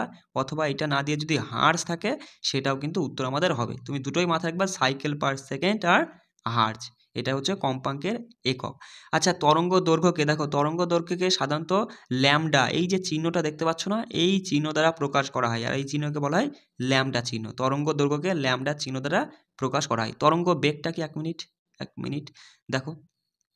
হ্যাঁ, যদি বলে তরঙ্গ বেগ কি, মাথায় রাখবা 1 সেকেন্ডে তরঙ্গ মাধ্যমের মধ্যে দিয়ে যে দূরত্ব অতিক্রম করে সেটাই হচ্ছে তরঙ্গ বেগ। কেমন? আচ্ছা, তরঙ্গ বেগ সমান দেখো কম্পাঙ্ক ইন্টু তরঙ্গ দৈর্ঘ্য, মাথায় রাখবা। আচ্ছা, স্বাভাবিক কম্পনটা কি? স্বাভাবিক কম্পন হচ্ছে যে কোনো কম্পনশীল বস্তু একটি নির্দিষ্ট কম্পাঙ্ক থাকে। ঠিক আছে, বস্তুটিকে কম্পিত করে ছেড়ে দিলে বস্তুটি উক্ত কম্পাঙ্কে কম্পিত হতে থাকে, এই কম্পাঙ্ককে স্বাভাবিক কম্পাঙ্ক বলে। পরবশ কম্পাঙ্ক কি হচ্ছে, কোনো কম্পনশীল বস্তুর উপর যদি বাহ্যিক কোনো পর্যাপ্ত বল ক্রিয়া করে, মানে যখনই তুমি এইগুলো দেখো, এতটা মাথায় রাখার তোমার যুক্তি নেই, তুমি জাস্ট মাথায় রাখবা যে কোনো একটা বস্তুকে একবার স্বাভাবিক অবস্থায় তোমার হচ্ছে কম্পাঙ্ক, মানে একবার তোমাকে কম্পিত করে ছেড়ে দিলাম, সেটা এবার নিজে নিজে যতটা কম্পিত হবে সেইটা হচ্ছে স্বাভাবিক কম্পাঙ্ক। আর পরবশ কম্পাঙ্ক হচ্ছে বাহ্যিক একটা পর্যাপ্ত বল, যদি তুমি কোনো বস্তুটা কম্পিত হচ্ছে সেখানে যদি তুমি বাইরে থেকে কোনো বল প্রয়োগ করো, তাহলে পরে যে একটা নতুন শব্দ তৈরি হলো, সেটাই হচ্ছে কিন্তু তোমার পরবশ কম্পাঙ্ক, মানে মাথায় রাখবা। ঠিক আছে, অনুবাদটা কি, অনুবাদটাও কিন্তু একটু মাথায় রাখবা, যে কোনো বস্তুর স্বাভাবিক কম্পাঙ্ক ওই বস্তুর উপর প্রযুক্ত পর্যাপ্ত বলের কম্পাঙ্কের সঙ্গে মিলে গেলে বস্তুটি অতি অল্প সময়ের মধ্যে প্রবলভাবে কম্পিত হয়, এই ঘটনা হচ্ছে অনুবাদ। আর পর্যাপ্ত বলটা কিন্তু গুরুত্বপূর্ণ, এটা একটু দেখে নাও। পর্যাপ্ত বল হচ্ছে যে বলের মান ও অভিমুখ সময়ের সাপেক্ষে পরিবর্তিত হয়, নির্দিষ্ট সময়ের ব্যবধানে আবার তোমার কি এক হয়ে যায়, সেই বলকেই পর্যাপ্ত বল বলা হয়। পরীক্ষায় আসবে এরকম যে বলের মান ও অভিমুখ সময়ের সাপেক্ষে পরিবর্তিত হয় কিন্তু নির্দিষ্ট সময়ের ব্যবধানে আবার এক হয়ে যায়, সেই বলকে কি বল বলা হয়। ঠিক আছে, মাথায় রাখবা, পর্যায়বৃত্ত বল বলা হয়। আর এখান থেকে দেখো, শব্দের কিন্তু প্রতিফলন আছে। ঠিক আছে, এখান থেকে আমরা এমসিকিউ টাইপের প্রশ্ন দেখে নেব, আর তেমন কিছু গুরুত্বপূর্ণ নেই, তুমি এখান থেকে এই তথ্যগুলো একটু মাথায় রাখবা। ঠিক আছে, যে সুর, স্বর, মূল সুর, উপসুর, সমমেল, অষ্টক, এগুলো কি, এগুলো কিন্তু গুরুত্বপূর্ণ। দেখো, সুর হচ্ছে যে সুরযুক্ত শব্দে একটি মাত্র কম্পাঙ্ক থাকে তাকে সুর বলে। কি বললাম? একটি মাত্র কম্পাঙ্ক থাকে তাকে সুর বলে। স্বর হচ্ছে একাধিক কম্পাঙ্ক থাকলে সেটা হচ্ছে স্বর। বোঝা গেল? সুরে একটি কম্পাঙ্ক আর স্বরে একাধিক কম্পাঙ্ক। মূল সুর কি বলছে, কোনো স্বরে উপস্থিত সর্বনিম্ন কম্পাঙ্ক বিশিষ্ট সুরটিকে মূল সুর বলে। উপসুর হচ্ছে মূল সুর ছাড়া বাকি যে সুরগুলো রয়েছে সেটা হচ্ছে উপসুর। সমমেলটা কি? যেসব উপসুরের কম্পাঙ্ক মূল সুরের কম্পাঙ্কের সরল গুণিতক তাদেরকে সমমেল বলা হয়। আর অষ্টকটা মাথায় রাখবা, এটাও কিন্তু গুরুত্বপূর্ণ, যে স্বরের মধ্যে কোনো সুরের কম্পাঙ্ক মূল সুরের দ্বিগুণ হলে তাকে মূল সুরের অষ্টক বলা হয়। ঠিক আছে, এইভাবে একটু আমরা পড়ে নেওয়ার চেষ্টা করবো। দেখো, সুরযুক্ত শব্দের তিনটি বৈশিষ্ট্য মাথায় রাখবা, যে প্রাবাল্য, তীক্ষ্ণতা এবং জাতি বা গুণ, এগুলো হচ্ছে সুরযুক্ত শব্দের তিনটি বৈশিষ্ট্য। আর দেখো তোমার হচ্ছে শব্দের তীব্রতা মাপা হয় বেল বা ডেসিবেলের সাহায্যে, এটাও কিন্তু মাথায় রাখবা যে শব্দের তীব্রতা 1 মিনিট বেল বা ডেসিবেল, 1 বেল সমান 10 ডেসিবেল, এটা মাথায় রাখবা। এই হলো আমরা এইভাবে একটু দেখো টপিকগুলো আমরা এইভাবে একটু ধরে ধরে যদি একটু পড়ে নিই না, তাহলে আমার মনে হয় যে বেশ ভালো হবে। তারপরে তো আমরা এমসিকিউ ডাইরেক্ট এমসিকিউ পড়ে না, কারণ সায়েন্সের দেখো মানে একদম কি বলবো, সায়েন্সের প্রশ্নটাকে একটু ঘুরিয়ে ফিরিয়ে যদি একটু বেসিক জানা থাকলে পরে কিন্তু তুমি কিন্তু প্রশ্ন ঘুরিয়ে ফিরিয়ে দিলে পরে পারবে। ঠিক আছে, চলো এবার আমরা ম্যাথের ক্লাসটা করে নিই। তো বন্ধুরা এবার আমরা ম্যাথের থেকে অংশীদারি কারবার এই যে টপিকটা, আজকে আমি তোমাদের কনসেপ্টের সাথে বেশ কিছু প্রশ্ন রেখেছি, সেই প্রশ্নগুলো দিয়ে কনসেপ্টটা একদম খুব সহজভাবে আমি তোমাদের বুঝিয়ে দেবো। এই টপিকের যে কোনো প্রশ্ন তুমি যাতে খুব অনায়াসে করতে পারো, একটু কনসেপ্টটা ভালো করে বোঝো। দেখো সিম্পল ব্যাপার, একটা জিনিস তুমি মাথায় রাখবে দাদা, লাভ একটু লিখতে হয়তো সমস্যা হচ্ছে, একটু দেখে নাও। লাভ সমান মূলধন, মূলধন ইনটু সময়, ব্যাস। এই তথ্যটা তুমি শুধু একটু মাথায় রাখবা, তোমার অঙ্ক শেষ, এই টপিক পুরো খতম। কি বললাম, লাভ আমাদের যদি পেতে হয় তাহলে মূলধন, অর্থাৎ মূলধন মানে কি, মানে কত বিনিয়োগ করেছে, কত টাকা ইনভেস্ট করেছে, লাগিয়েছে, ঠিক আছে, এই মূলধন মানে বুঝতে পারছো বিষয়। আর লাভ মানে তো যে প্রফিটটা, সময় তো জানোই, তাই না? তাহলে আমাদের যদি লাভ বার করতে হয়, মূলধনটা আর সময়টা এই দুটো গুণ করব, লাভ চলে আসবে।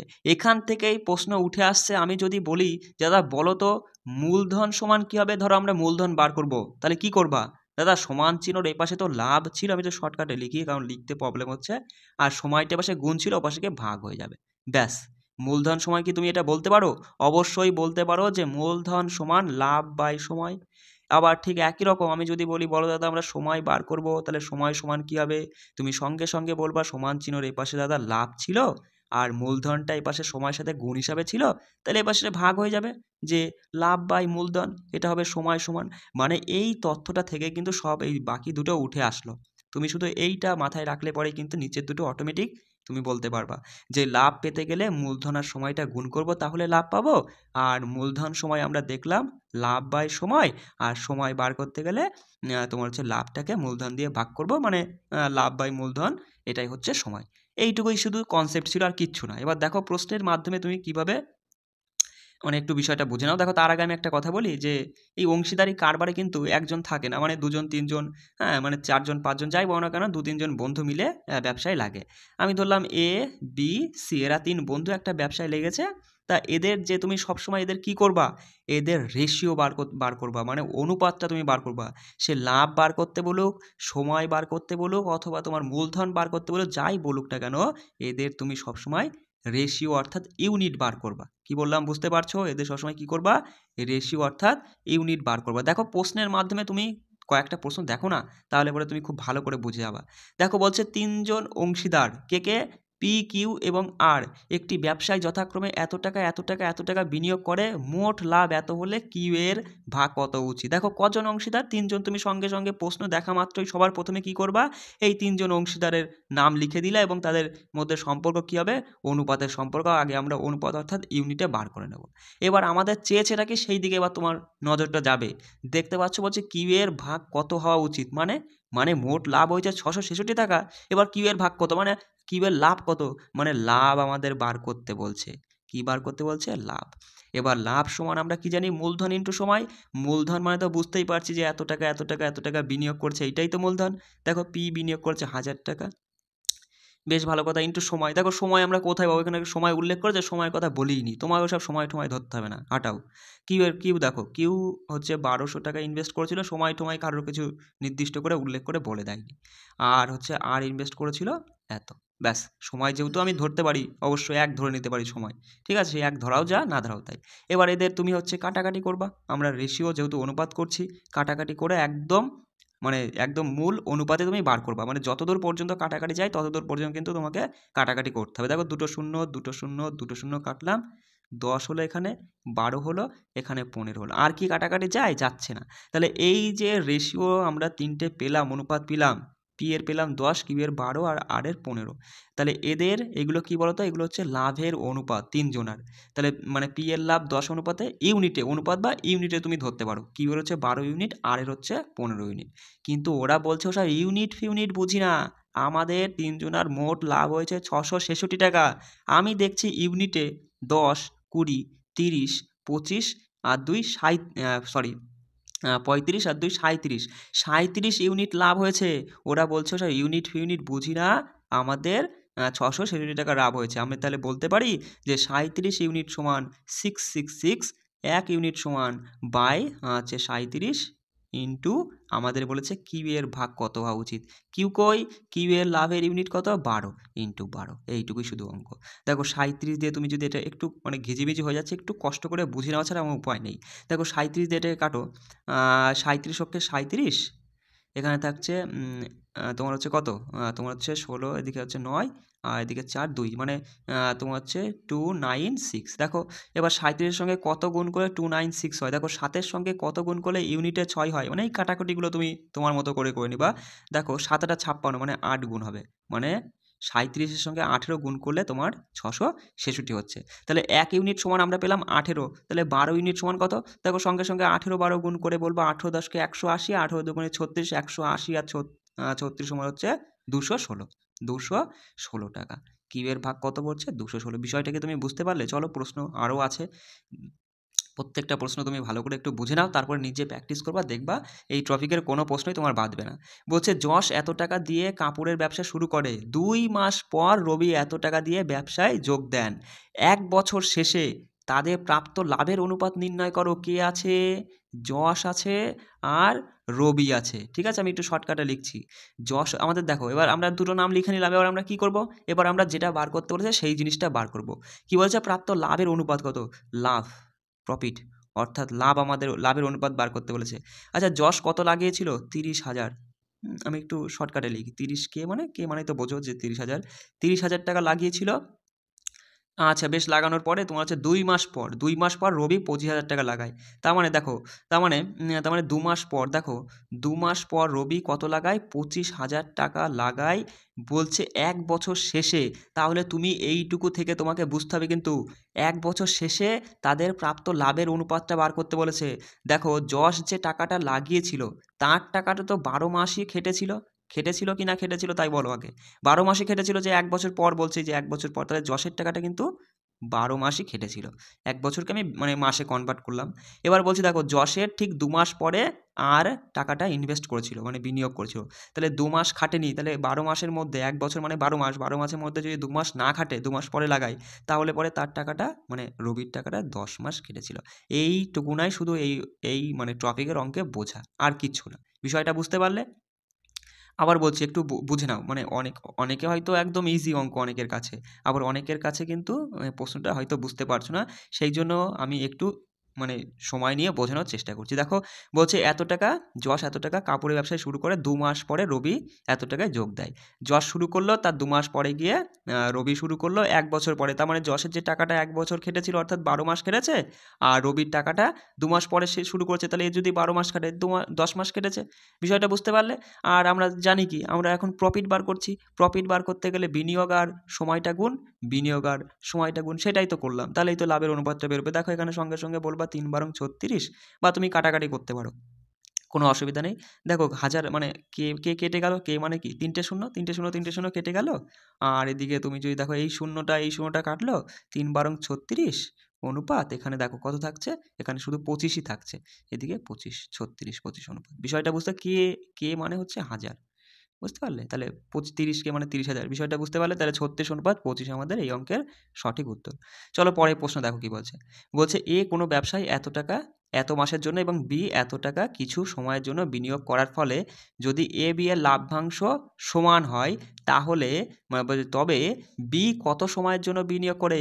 কে আছে সঙ্গে সঙ্গে বলবা, দা এ আর বি আছে, বেশ ভালো কথা। কি জানতে চেয়েছে, সময়কাল জানতে চেয়েছে আমাদের, কি জানতে চেয়েছে, সময়কাল জানতে চেয়েছে, টাইম। তাহলে আমরা টাইম মানে কি জানি, আমরা জানি যে লাভ সমান মূলধন ইন্টু সময়, তাহলে সময় সমান কি হবে, লাভ বাই মূলধন। লাভ দেখো ওরা কি বলছে, লাভ্যাংশ বলছে সমান হয়, এ আর বি এর লাভ্যাংশ সমান, এর যদি 1 টাকা লাভ হয় বি এরও 1 টাকা লাভ হয়, মানে ইউনিট আমি ধরি, এর 1 ইউনিট লাভ হলে বি এরও 1 ইউনিট। আর আমরা জানি যে টাইম সমান লাভ বাই মূলধন, মূলধন তোমার হচ্ছে এর ক্ষেত্রে 12,000 আর বি এর ক্ষেত্রে হচ্ছে 16,000, তাই না? তাহলে এদের তুমি কি করবা, এদের সব সময় দেখো এই যে রেশিও দুটো মানে দুটো এই যে এ আর বি এর যে অনুপাতটা আসলো এটা সবসময় একটা পূর্ণ সংখ্যায় বার করার চেষ্টা করবা। তার জন্য তোমাকে যা করতে হয় তুমি তাই করবা। দেখো এখানে তুমি এই যে কে কে কেটে গেল, কে কে মানে কি 12,000-এর 3টে শূন্য 3টে শূন্য কেটে গেল। এবার দেখো থাকলো 12 আর 16, দেখো এদের অনুপাত করো, আবার কাটো, দেখো 4 দিয়ে কাটলে 3 4 12, 4 দিয়ে কাটলে হয় 4 4 16, মানে এর ক্ষেত্রে আমি পেলাম 1/3, বি এর ক্ষেত্রে পেলাম 1/4। এরা তো ভগ্নাংশে রয়েছে বস, আমাদের একটা পূর্ণ সংখ্যায় আনতে হবে, তাহলে কি করব আমরা এদের লসাগু করব। দেখো 3 আর 4 এর লসাগু 12, সেই লসাগু দিয়ে সবাইকে গুণ করে দেবো, ব্যাস। দেখো 3 দিয়ে 12কে কাটলে 4, 4 দিয়ে 12কে কাটলে 3, মানে এ আর বি এর আমরা একটা পূর্ণ সংখ্যা পেয়ে গেছি তো। হ্যাঁ, তাহলে এবার আমরা বলবো যে টাইমটা, এর যদি 4 ইউনিট টাইম লাগে, বি এর লাগছে সেখানে 3 ইউনিট। আর ওরা বলছে যে হচ্ছে এ 8 মাসের জন্য তোমার এই টাকাটা খাটিয়েছিল। আমরা দেখছি দাদা এ 4 ইউনিটের সময়ের জন্য খাটিয়েছিল, ওরা বলছে 4 ইউনিট ফিউনিট বুঝি না, সেটা 8 মাসের জন্য খাটিয়েছিল। 4 ইউনিট যদি 8 মাস হয়, 1 ইউনিট সমান কত? 1 ইউনিট সমান তুমি বলবা দাদা 2 মাস। 1 ইউনিট সমান যদি 2 মাস হয়, তাহলে 3 ইউনিট সমান 3 দুগুণে 6 মাস। বিয়ের টাকাটা 6 মাস কেটেছিল। তুমি কি ধরতে পারলে বিষয়টা? দেখো একটু সময় লাগলেও কিন্তু বিষয়টা বোঝার চেষ্টা করো। তাহলে বিয়ের টাকাটা 6 মাস কেটেছিল। অথবা দেখো মানে প্রশ্ন সমাধান করার অনেক রকমের কৌশল রয়েছে। অনেকে কি করবে, এ আর বি করবে, এ আর বি করে লাভ্যাংশটা দেখবে, যে লাভ্যাংশ এ হচ্ছে তোমার হচ্ছে 12,000 টাকা, তোমার হচ্ছে 8 মাসের জন্য খাটায়, আর বি হচ্ছে 16,000 টাকাটা তোমার হচ্ছে কোনো একটা নির্দিষ্ট সময়ের জন্য খাটায়, এদের লাভের অনুপাত সমান। দেখো 3টে শূন্য 3টে শূন্য কেটে দিয়ে এদিকে হচ্ছে 4 দিয়ে কাটলে 4 দুগুণে 8, এই সরি 4 দিয়ে হ্যাঁ 4 দিয়ে কাটলে হচ্ছে 3 4 12, 4 4 16, তাহলে এদিকে হচ্ছে তোমার হচ্ছে 3 8 24 হচ্ছে, এদিকে হচ্ছে 24, এদের লাভের অনুপাত, এদিকে হচ্ছে 4 গুণ এক্স। এক্সের মান এমন কি রাখবে যাতে এদিকেও 24 এদিকেও 24 হয়, কারণ লাভের অনুপাত সমান আছে, এদের 1 হলে এদেরও 1, সঙ্গে সঙ্গে বলবে এক্সের মান 6 রাখতে হবে, 4 6 24 চলে আসছে। মানে অঙ্ক সমাধান করার অনেক রকমের কৌশল আছে, এবার যে যেভাবে করতে পারে। এবার আমি তোমাকে যেটা বললাম তুমি এইভাবেই করতে পারো, ঠিক আছে, কোনো সমস্যা নেই।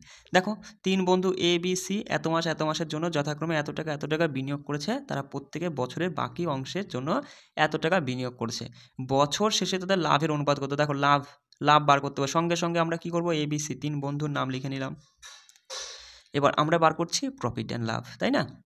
তাই এ কী করলো, প্রথম 8 মাস কী করলো বলো, এই আমি প্রথম 8 মাস 5,000 টাকা, 5,000, দেখো আমি হাজার হিসাবে লিখি, অনেকে হয়তো কেটে দিলে বুঝতে পারছো না। 5,000 টাকা 8 মাসের জন্য ইনভেস্ট করলাম। বি বলছে ঠিক আছে, তুই যদি 5,000 টাকা 8 মাসের জন্য ইনভেস্ট করিস, আমি হচ্ছে 6,000 টাকা ইনভেস্ট করলাম কত মাসের জন্য, 4 মাসের জন্য। সি বলছে দাঁড়া, আমি হচ্ছে 7,000 টাকা ইনভেস্ট করব 2 মাসের জন্য। এবার এইটা ইনভেস্ট করলো বললো তারা প্রত্যেকে বছরের বাকি অংশের জন্য। এবার এটা ইনভেস্ট করা হয়ে গেল, করার পরে তারা মনস্থির করলো, মানে প্রত্যেকে বললো বাকি বছরের জন্য 10,000 করে টাকা বিনিয়োগ করে, মানে প্রত্যেকে। তাহলে তুমি বলো এ 8 মাসের জন্য 5,000 টাকা ইনভেস্ট করেছিল, আরও 10,000 টাকা কী করলো বাকি মাস, 1 বছরের মধ্যে বাকি মাস কটা থাকে, 8 মাস তো হয়ে গেছে, আর তোমার বলবো দাদা 4 মাস, বাকি 4 মাসের জন্য 10,000 টাকা ইনভেস্ট করবো। বি বললো তুই যদি করতে পারিস আমিও কেন পারবো না, আমিও 10,000 টাকা ইনভেস্ট করবো বাকি মাসের জন্য, অর্থাৎ 4 মাসের জন্য তো 6,000 টাকা ইনভেস্ট করেছে, বাকি রইল 8 মাস, 8 মাসের জন্য। সি বললো ঠিক আছে আমিও তাই করবো, 10,000 টাকা ইনভেস্ট করবো বাকি মাসের জন্য, অর্থাৎ 12 মাস মানে তো 1 বছর, 12 মাসের মধ্যে 2 মাস হয়ে গেছে, আর 10 মাসের জন্য এত টাকা ইনভেস্ট করলো। এবার এইটা তুমি কিন্তু কাটাকাটি করবে না, মানে এদেরকে এখনই রেশিও করতে চেষ্টা করো না, সহজ হিসাব আমি যেটা বলছি তুমি হচ্ছে যোগ করবা। দেখো 5 এটা 40,000 আর 4 10 40,000, টোটালে 80,000 হচ্ছে। 80,000কে আমি কে দিয়ে লিখছি, ঠিক আছে, না এই লেখাটা বড় যাচ্ছে। 4 ছক 24,000 আর 8 হচ্ছে 8 10 80,000, তাহলে 24,000 আর 80,000 তুমি যদি যোগ করো, 24 আর 80 যোগ করলে 108,000, 108,000 মানে 1,08,000 আর কি, 108,000। দেখো 7 দুগুণে 14,000, এগুলো কিন্তু সব যোগ করবা, সবগুলো মানে এইটা আর এইটা যোগ করবা কিন্তু, ঠিক আছে। 7 দুগুণে 14,000 আর 10 10কে 100,000 মানে 1,14,000, মানে 114K। এবার এই কে উড়ে গেল, কে মানে 3টে শূন্য, বিষয়টা বুঝতে পারছো, আমি শর্টকাটে লিখলাম জায়গার অভাবে। এবার এদিকে কাটো, দেখো 2 দিয়ে কাটলে এদিকে হচ্ছে 40, 2 দিয়ে কাটলে হচ্ছে 5 4, 2 দিয়ে কাটলে হচ্ছে তোমার এদিকে হচ্ছে 5 আর 7, তাই না? এটা হলো কি, এটা বছর শেষে তাদের লাভের অনুপাত, সেটাই চেয়েছে আমাদের। তাহলে 40 54 57 আছে নাকি দেখো তো, 40 54 57, দেখো 40, 54, 57 তো নেই, হয়তো 40, 52, 57 হবে, হয়তো ওখানে একটু কাটাকাটিতে প্রবলেম হয়ে গেছে নাকি, তুমি দেখে নিও। ঠিক আছে, আমি ব্যাক করে দিলাম। এইটা আর কি অরিজিনাল নিয়ম, মানে তুমি এইভাবে অঙ্কগুলো খুব সহজে করতে পারো। বিষয়টা বুঝতে পারলে একটু দেখে নাও, ওইখানে হয়তো কাটাকাটি আমার একটু ভুল হয়ে গেছে।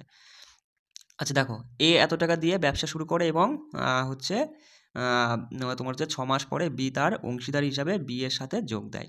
বলছে 1 বছর পর এ বি এর মধ্যে এই অনুপাতে লাভ করা মানে লাভ ভাগ করায় মূলধন বি এর ভাগ কত, মানে মূলধনে বি এর ভাগ কত। মূলধন জানতে চেয়েছে, আমরা সঙ্গে সঙ্গে কি করবো, আগে এ আর বি লিখে নেব, তাই না বস? এ আর বি মানে যে কজন ব্যক্তি আছে তাদের নাম লিখে নেবো। আর আমাদের জানতে চেয়েছে যে মূলধনটা জানতে চেয়েছে, তাহলে আমরা কি জানি? আমরা জানি দাদা মূলধন সমান হচ্ছে লাভ বাই সময়। লাভ কত? দেখো এ আর বি এর এই অনুপাতে লাভ ভাগ করে, মানে এ 1 ইউনিট লাভ করলে বি সেখানে 2 ইউনিট লাভ করে, তাহলে লাভ বাই সময়, তাই না? মূলধন আমরা সমান জানি আমরা লাভ বাই সময়। দেখো সময়টা এবার তুমি বার করো, যে এ 6 মাস বলছে এ এত টাকা দিয়ে ব্যবসা শুরু করে, 6 মাস পরে বি তার অংশীদার হিসেবে এর সাথে যোগ দেয় 1 বছর পর। তার মানে এর টাকাটা 12 মাসই খেটেছিল। তার 6 মাস পর, মানে তার বলতে কি, মানে এর 6 মাস পরে তোমার হচ্ছে বি যোগ দেয়, তাহলে বি এর টাকাটা 1 বছর হিসাব করছে, তাহলে বি এর টাকাটা 6 মাস কাটে। বিষয়টা বুঝতে পারলে? তুমি বোঝো এখানে দেখো, এ এত টাকাতে ব্যবসা শুরু করছে, ব্যবসা শুরু করার জন্য শুরু করে দিল, করে দেওয়ার 6 মাস যেই হয়ে গেল, তখন বি কী করলো, বি তার সাথে যোগ দিল। ঠিক আছে, এবার আমি 6 মাস হয়ে গেছে তাই কি, আমি 6 মাস অন্তত 1 বছরের জন্য তো তুই করছিস, আমি 6 মাসের জন্য তোর সাথে ব্যবসা করব। বুঝতে পারলে? তাহলে এর টাকাটা 12 মাস কেটেছে আর বি এর টাকাটা 6 মাস কেটেছে, এইটাই। এবার একটু কাটাকাটি করো, দেখো এর অনুপাত থাকলে তো কাটাকাটি যায়। দেখো ওপরে 1 দিয়ে কাটলে এখানে 2 দিয়ে কাটলে এখানে 2 অক্ষে 2, এখানে 3 হচ্ছে, 3 দিয়ে এটা কাটলে 4, আর এদিকে 1 থাকছে, 1/4 আর এদিকে 1। দেখো 1/4 আর এদিকে 1/1, তাই না? এবার দেখো, এবার তুমি কি করবা, আমি বলেই দিয়েছি যে ভগ্নাংশে থাকলে একটা পূর্ণ সংখ্যা আনার চেষ্টা করবা। 4 আর 1 এর লসাগু একটু লিখতে খুব প্রবলেম। 4 আর 1 এর লসাগু হচ্ছে 4, এখানেও 4 দিয়ে গুণ, তাহলে 4 4 কাটলে এর ক্ষেত্রে আমরা পাচ্ছি 1, আর বি এর ক্ষেত্রে আমরা পাচ্ছি 4 অক্ষে 4। তার মানে এ যদি 1 ইউনিট ইনভেস্ট করে, বি সেখানে 4 ইউনিট ইনভেস্ট করেছে, তাই তো? তাহলে আমরা দেখছি যে এ ইনভেস্ট করছে 6100 টাকা, তাহলে 1 ইউনিট সমান যদি 6100 হয়, তাহলে 4 ইউনিট সমান কত? 4 দিয়ে জাস্ট তুমি 6100 কে গুণ করো, তাহলে পরে সঠিক উত্তর হবে 4 ছক 24, অর্থাৎ 24,400 টাকা। তুমি কি বুঝতে পারলে বস? আমি কি বোঝাতে পারলাম? আরও ভালো করে হয়তো আমি বোঝাতে পারতাম, কিন্তু এই সেটআপটার জন্যই আমি তো অতটা ভালো করে তোমাকে বোঝাতে পারছি না। অপশন 1 আমাদের সঠিক উত্তর। চলো পরে প্রশ্ন দেখো, প্রশ্ন দেখা মাত্রই তুমি আগে দেখবা কতজন আছে। অজিত, আগে প্রশ্নটা পড়ে নেবা কিন্তু, হ্যাঁ। অজিত, সুমিত এবং রশ্মি 3 জন অংশীদার, এবং তারা এই অনুপাতে একটি ব্যবসায় লাভ ভাগ করেছে। তারা যথাক্রমে এত এত এত মাস অংশীদারিত্ব করেছিল। তাদের বিনিয়োগের অনুপাত কত? বিনিয়োগ মানে মূলধনের অনুপাত কত? কে কে আছে? অজিত, অজিতকে আমি এ দিয়ে লিখলাম, সুমিতকে এস দিয়ে লিখলাম, রশ্মিকে আর দিয়ে লিখলাম। ঠিক আছে, আমাদের জানতে চাইছে বিনিয়োগ, বিনিয়োগ মানে মূলধন, মূলধন জানতে চাইছে। আর আমরা তো দেখলামই যে মূলধন সমান লাভ বাই সময়। লাভ কত? দেখো এদের লাভের অনুপাত দিয়েছে 5:7 অনুপাত, আর এই অনুপাত এই অনুপাত আর কি লাভ ভাগ করে। মানে এ যদি 5 ইউনিট লাভ করে, বি নয় এস, মানে সুমিত 7 ইউনিট আর রশ্মি হচ্ছে 8 ইউনিট লাভ করে। আর মূলধন সমান আমরা জানি লাভ বাই সময়। এর সময়টা দেখো 14 মাস, আর এস এর সময়টা দেখো 8 মাস, আর তোমার হচ্ছে 7 মাস হচ্ছে। ব্যাস, এবার আমরা কি করব বস? আমি ওই যে বলে দিয়েছি যে এটা ভগ্নাংশে আছে সবাই, তাহলে পূর্ণ সংখ্যায় আনতে গেলে আমরা কি করব? নিচের গুলোর লসাগু করব এবং সেইটা দিয়ে সবাইকে গুণ করব। দেখো 14, 8 আর 7 এর লসাগু তুমি যদি করো, 14 দুগুণে 28, 3 14 42, 4 14 56, হ্যাঁ 56 দিয়ে সবাইকে কাটা যাচ্ছে, তার মানে এদের লসাগু হচ্ছে 56।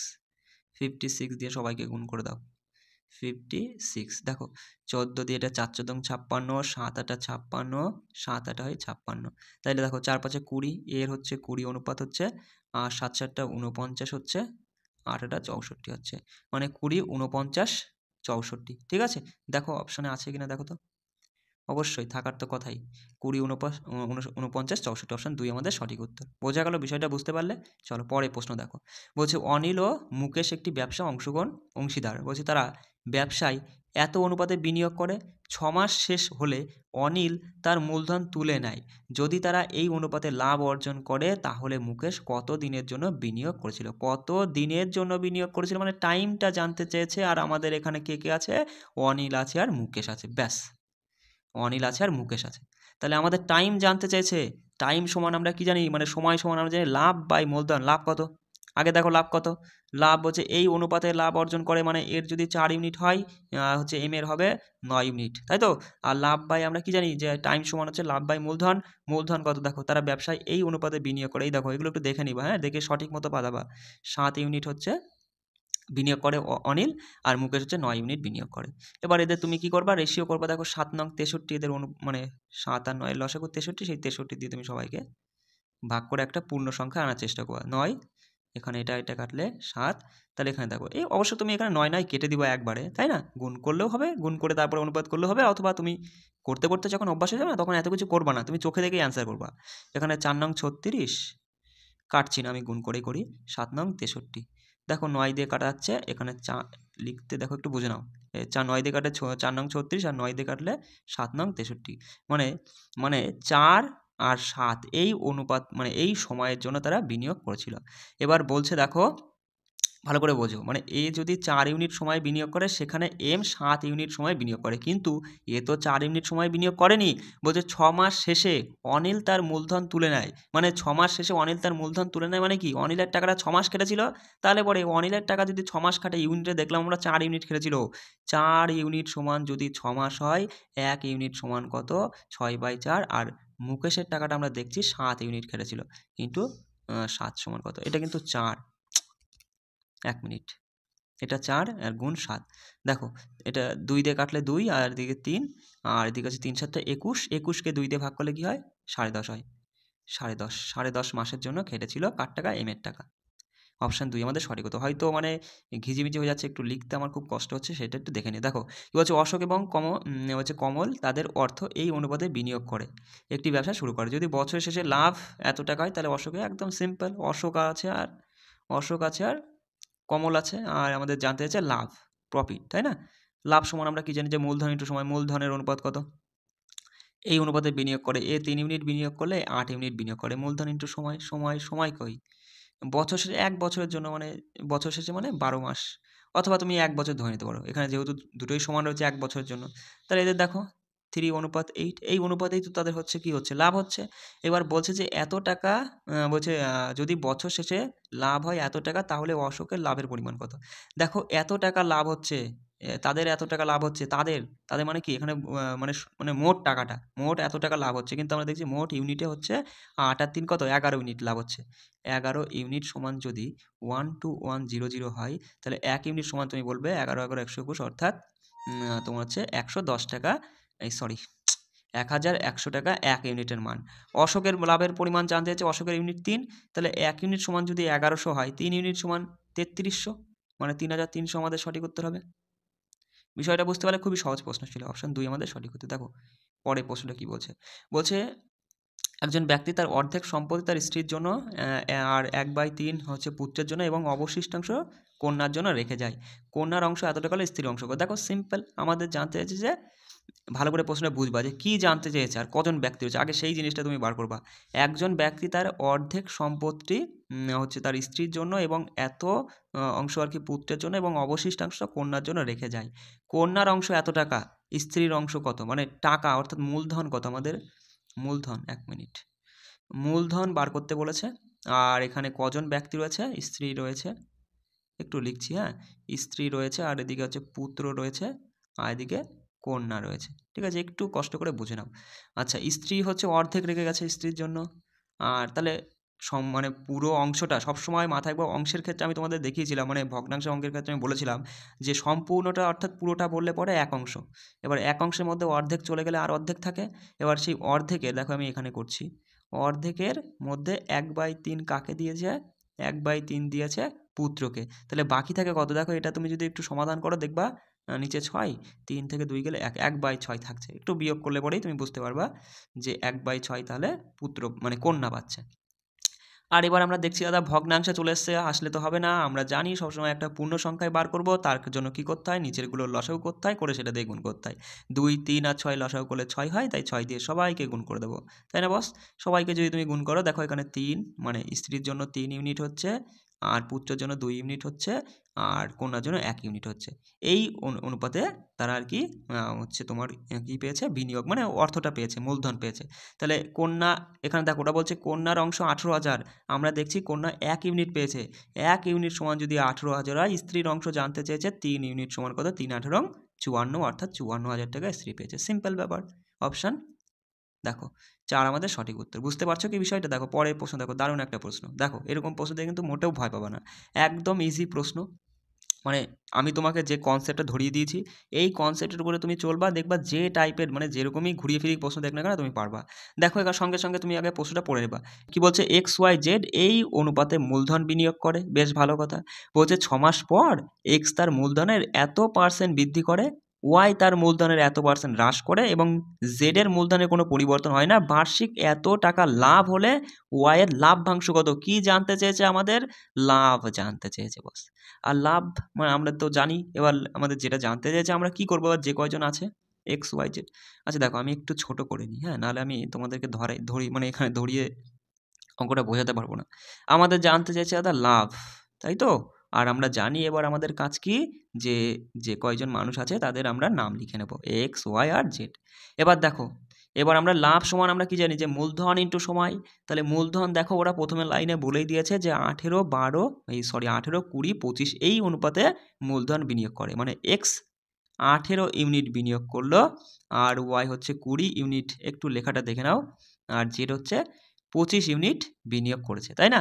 এবার বলেছে দেখো 6 মাস পর, মানে 6 মাস তো তাদের এই টাকাটা খেটেছে, তারপরে 6 মাস পরে গিয়ে তারা মূলধনের সাথে যে ছেড়খানি করুক সেটা আমরা পরে দেখছি। আগে যেটা ইনভেস্ট করেছে সেটা তো 6 মাস কেটেছে, ওয়াইয়েরও তো তোমার হচ্ছে 20 ইউনিট 6 মাস কেটেছে, জেডেরও 25 ইউনিট 6 মাস কেটেছে। এবার 6 মাস পরে এক্স তার মূলধনের 33.1/3% বৃদ্ধি করে। দেখো 33.1/3% মানে 3 ভাগের 1 ভাগ।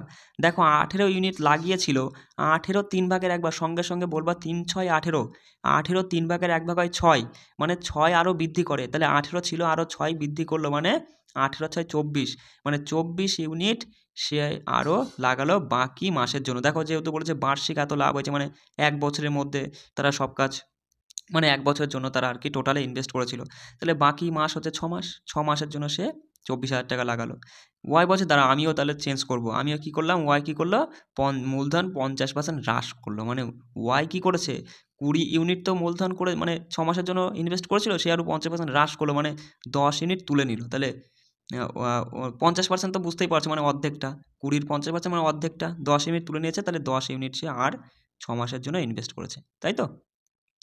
এবার দেখো আর হচ্ছে তাহলে জেড কী করে, জেডের মূলধনে কোনো পরিবর্তন হয় না, মানে জেড যা ছিল সেইটাই সে পুরো 1 বছরের জন্য খাটিয়েছে, মানে 25 ইউনিটই। এখানে তুমি 6 না লিখে একবার ডাইরেক্ট 12 লিখলেও হতো, অথবা তুমি এখানে এটাও করতে পারো যে বাকি 6 মাসের জন্য সেই একই ইউনিট টাকাটা সে খাটিয়েছে। এইটাই হচ্ছে লাভ। এবার আমরা কী করবো, দেখো আমরা জানি যে এবার হচ্ছে গুণ করে কিন্তু যোগ করবো, আগেই কাটাকাটি করতে যেও না, সবগুলো এদেরকে গুণ করে যোগ করো, ঠিক আছে? তারপরে তুমি কাটাকাটি করবা। দেখো 6 দিয়ে 18কে গুণ করলে 6 18 কত, 100, 108। আর 6 24 কত, 24 4 12 4 14, 144 আর 108 যোগ করলে হয় কত হয় এখানে বলো, 12 2, এখানে 5 আর এখানে 2, 252। তাহলে 252, একটু লেখাটা কষ্ট করে বুঝে নাও। এক্স এর ক্ষেত্রে 252, 6 দুগুণে 12, 120 আর 60, 120 আর 60 180, 180। আর জেডের ক্ষেত্রে হচ্ছে 6 পজিশন কত, 150, 150 আর হচ্ছে 6 পজিশন 150, 150 150 300, ঠিক আছে? অথবা একবারেও তুমি 25 এখানে 12 মাস দিয়ে 12 দিয়েও গুণ করে দেখবা সেই 300 আসছে। এবার এদেরকে কাটাকাটি করবা। দেখো এখানে তুমি এইটুকু তো বুঝে নিলে, এবার আমি একটু কাটছি, হ্যাঁ, কেননা আমি ধরাতে পারছি না। তুমি মাথায় রাখবা 252, 180 আর 300, 252, 180, 300, এক্স ওয়াই জেড 252, 180 আর একটা কত ছিল বস, 300, হ্যাঁ, এই অনুপাতে, তাই না? বেরিয়েছে। এবার কাটাকাটি করো। দেখো তুমি যদি একে কাটো, কত দিয়ে কাটবা, দেখো তুমি এখানে যদি তুমি আগে হচ্ছে 2 দিয়ে কাটো, দেখো 2 দিয়ে না একবারে 4 দিয়ে কাটো। 4 দিয়ে যদি এখানে কাটি আমরা, তাহলে হচ্ছে 3 দিয়ে কাটি, 3 8 24 আর হচ্ছে 3 4 12 আর 3 6 18 আর 3 10 30, তাই না? হচ্ছে 100 হচ্ছে আর কি। এবার 4 দিয়ে যাচ্ছে, দেখো 4 দিয়ে কাটলে 21, 4 দিয়ে কাটলে 4 15 60, 4 25 100। আর যাচ্ছে কি 21 আছে, আর এদিকে 15 25 আছে, তাহলে আর কাটাকাটি যাবে না। এইটাই থাকবে এদের লাভ্যাংশ। আমরা কী বার করছিলাম? প্রফিট অর্থাৎ লাভ্যাংশের অনুপাত, তাই না? এবার ওরা বলছে বার্ষিক এত টাকা লাভ হলে, আমরা দেখছি যে টোটালে এত লাভ হয়েছে, কত ইউনিট? 20, 30, 50, 60, 61 ইউনিট লাভ হয়েছে। ওরা বলছে ওসব 61 ইউনিট বুঝি না, আমাদের লাভ হয়েছে 15.25। তাহলে 61 ইউনিট সমান যদি 15.25 হয়, 1 ইউনিট সমান বাই 61 ইন্টু তোমার হচ্ছে ওয়াই এর লাভ্যাংশ কত, ওয়াইয়ের ইউনিট কত বস? এই যে 15 ইন্টু 15 কত, মানে এইটুকু কাটাকাটি করলেই তুমি বলতে পারবা সঠিক উত্তর। দেখো 61 দিয়ে তুমি যদি দেখো দশমিকটা তুললে পরে নিচে 100, তাই তো? দশমিক তুললাম, নিচে 100 হলো। এবার একটু কাটাকাটিটা দেখে নাও। দেখো 5 দিয়ে তুমি যদি কাটো, এখানে 5 কুড়ি 100, 5 দিয়ে কাটলে 3 5 15, আবার 5 দিয়ে কাটলে 4, আবার 5 দিয়ে কাটলে এদিকে হচ্ছে কত? 3 5 15, 0, আর এদিকে 5 5 25, তাই তো? এবার দেখো 61 দিয়ে তুমি যদি 305কে ভাগ করো, দেখো 5 61 305, তার এদিকে 5 হচ্ছে, 5 আর 3 গুণ করে 3 5 15কে 4 দিয়ে ভাগ। একটু কাটাকাটিটা হয়তো ঘিচিমিচি হয়ে গেল, একটু দেখে নাও। 15কে 4 দিয়ে ভাগ, মুছে দিলাম, হ্যাঁ। 15কে 4 দিয়ে ভাগ করো, কি হয়? দেখো 15কে 4 দিয়ে ভাগ করলে হচ্ছে তোমার কত? 3 4 12, আর 3 থাকছে পয়েন্টের জন্য 0, হচ্ছে 4 7 28, 2 5, মানে 3.75 লাখ। 3.75, এটা হচ্ছে লাখ ছিল, কিন্তু দেখো এত দশমিক এত লাখ ছিল। এটা কিন্তু তুমি এইভাবে লিখতে পারতে, 15 25-এর পরে 0 0 দিয়েও লিখতে পারতে, কিন্তু আমরা করলাম না, অসুবিধা নেই। এত লাখ মানে আমরা দেখলাম 3.75 লাখ। এত লাখ মানে কত? তুমি এখানে তো দেখতেই পাচ্ছ, এই যে এইটাই উত্তর হবে, তাই না? যে 3.75 লাখ মানে এইটা। বিষয়টা বুঝতে পারছো? অপশান 1 আমাদের সঠিক। দেখো একটু সময় লাগলেও কিন্তু এই একটা কনসেপ্ট দিয়েই তুমি কিন্তু, এটাই আসলে নিয়ম, এইভাবেই কিন্তু সমস্ত প্রশ্ন তুমি সমাধান করতে পারবে। ঠিক আছে, চলো আর ছিল না, এবার আমি তোমাদের সামনের দিন আবার প্রিভিয়াসের প্রশ্ন করাবো, বেশ কিছু এক্সট্রা প্রশ্ন দিয়ে দেবো, কেমন? ভালো, আচ্ছা এবার দেখো জিআই ক্লাসটা করি, চলো। তো বস এবার আমরা জিআই থেকে দেখো রক্তের সম্পর্ক, এই টপিকটার পার্ট 1-এ কিন্তু আমি তোমাদের বেশ কিছু প্রশ্ন দিয়ে কনসেপ্টটা কিন্তু আমি তোমাদের আলোচনা করে দিয়েছিলাম, তাই না? তা আজকে আমি পার্ট 2-তে এখানে পিভিআরসিআর দেখো 2018 থেকে 23 পর্যন্ত যতগুলো পুলিশের এক্সাম হয়েছে সেখানকার, মানে সেখান থেকে আমি যে প্রশ্নগুলো পেয়েছি সেইগুলো একটু তুলেছি তোমাদের মাঝে, একটু চটপট চলো আলোচনা করে নিই। দেখো প্রথম প্রশ্নটা কি বলছে, এটা হচ্ছে ডব্লিউবিপি কনস্টেবল প্রিলিমস 2018 প্রশ্ন।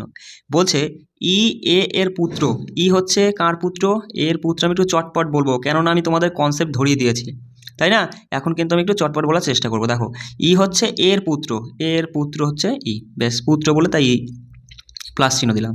বলছে ডি বি এর পুত্র, ডি বি এর পুত্র, এটা আমরা ধরতে পারছি না, রেখে দাও, পরের পয়েন্টে চলে যাও। বলছে ই এর সাথে সি এর বিবাহ হয়, ই এর সাথে সি বিবাহ হয়, তাহলে এ মাইনাস হবে, যেহেতু ই একজন প্লাস মানে পুরুষ।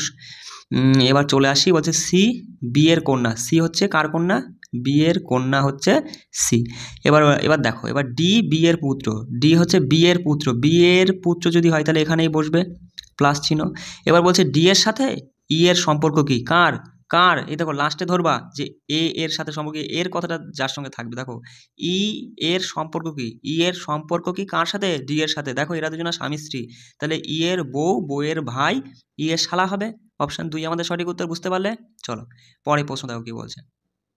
বলছে এ যদি এক্স এর বাবা হন, এ হচ্ছে, দেখো প্রশ্নটা 1 মিনিট আমি একটু ছোটো করে নিই, না হলে পরবর্তীকালে প্রবলেম হবে, ঠিক আছে? আচ্ছা দেখো বলছে এ যদি এক্স এর বাবা হন, আচ্ছা এ হচ্ছে কার বাবা? এক্স এর বাবা হচ্ছে এ, বাবা যেহেতু প্লাস চিহ্ন দিলাম। এবার বলছে বি যদি ওয়াই এর মা হন, ঠিক আছে ভালো কথা, এটা আমরা ধরতে পারছি না, পরে চলে যাই। এক্স ও জেড এর বোন যদি ওয়াই হয়, এক্স ও জেড এর বোন হচ্ছে ওয়াই, তাই না? বোন যেহেতু মাইনাস চিহ্ন। এবার দেখো বলছে বি যদি ওয়াই এর মা হন, বি হচ্ছে ওয়াই এর মা। এবার বলো তুমি এখানে এটা কি? এরা হচ্ছে সবাই একটা সিঙ্গেল দাগে রয়েছে, তারা এরা সকলেই কিন্তু ভাই বোন, তাহলে এরা দুজনে স্বামী স্ত্রী, তাই না? যেহেতু এক্স এর বাবা ইনি আর ওয়াই এর হচ্ছে মা ইনি, তাহলে এরা সকলে যদি ভাই বোন হয়, তাহলে এরা এ আর বি হচ্ছে স্বামী স্ত্রী। এবার দেখো এবার আমাদের বলছে কোন বিবৃতিটা কোনোভাবেই সত্য নয়।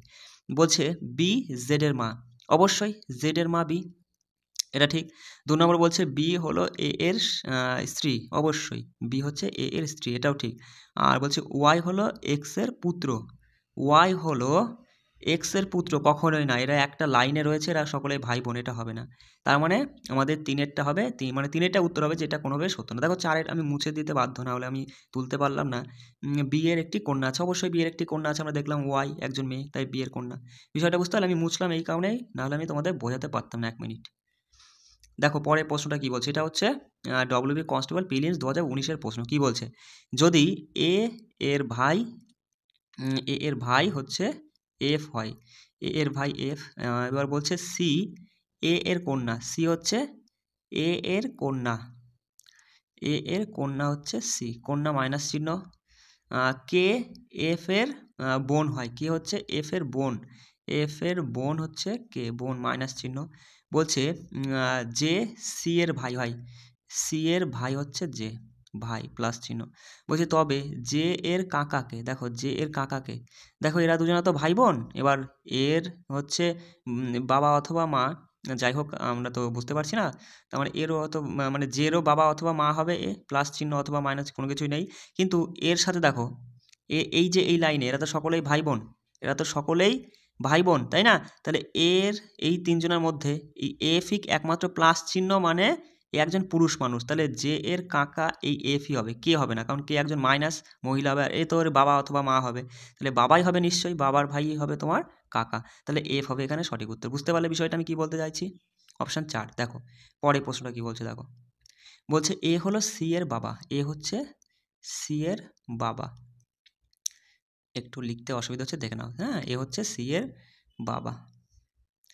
হুম এক- আচ্ছা দেখো, বলছে ডি হলো বি এর পুত্র, বেশ ভালো কথা বলছে, ই হলো এ এর ভাই, ই হলো এ এর ভাই হচ্ছে ই।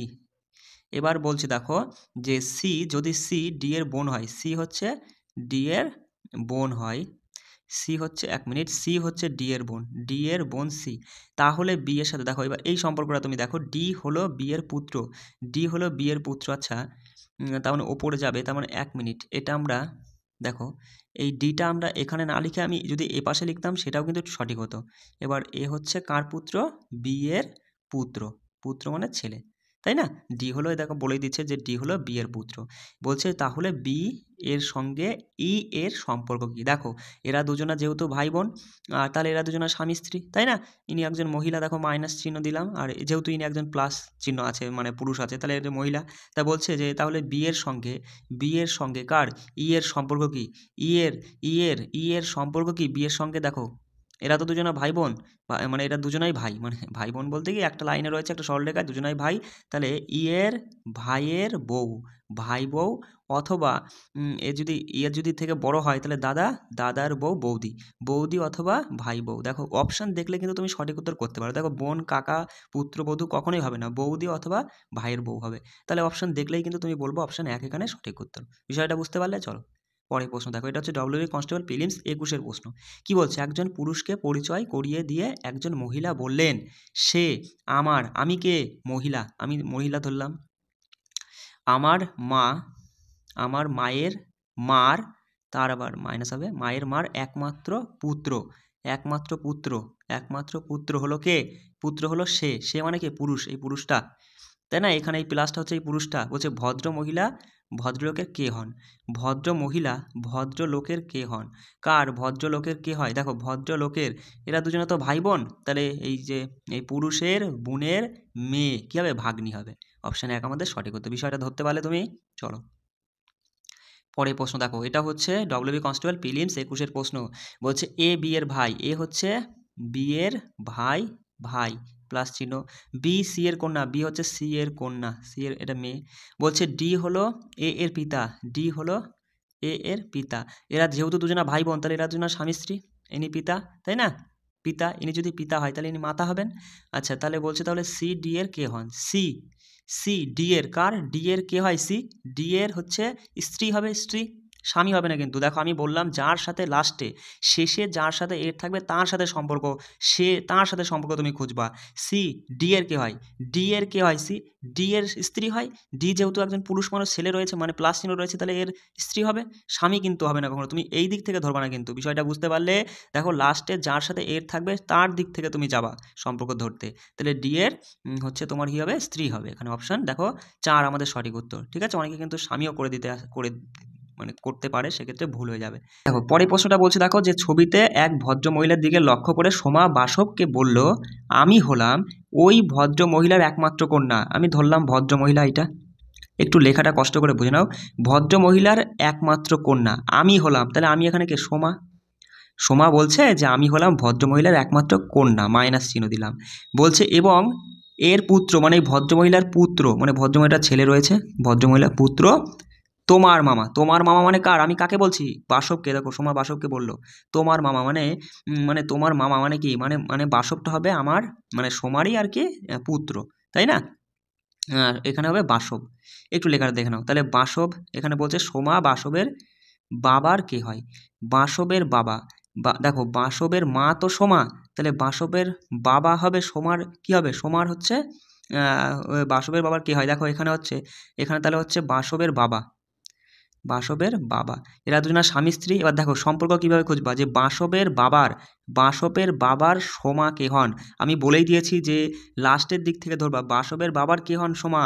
বাসবের বাবার স্ত্রী হয় সোমা। বিষয়টা বুঝতে পারলে? স্ত্রী হবে, এক্ষেত্রেও স্ত্রী হচ্ছে অপশান 3 আমাদের সঠিক উত্তর। তারপরেও তুমি অপশান দেখেই খুব সহজেই ধরতে পারো, ভাইঝি, কন্যা, বৌমা এগুলো তো হবেই না, স্ত্রী হবে। অথবা যদি তোমার এখানে যদি স্বামী আর স্ত্রী দুটো থাকতো তাহলে সেক্ষেত্রে কিন্তু তুমি মানে অনেকেই আর কি কনফিউজড হয়ে যেত, সেখানে হয়তো অনেকেই স্বামী করতো, সেক্ষেত্রে ভুল হতো। এটা কিন্তু স্ত্রী হবে, ঠিক আছে? চলো পরের প্রশ্ন দেখো। বলছে রামের দিকে তাকিয়ে রমা বলল, সে হলো আমার। আমার মানে কি? রামের দিকে তাকিয়ে কে বলছে? রমা বলছে। রমা বলছে যে সে হলো আমার কাকা।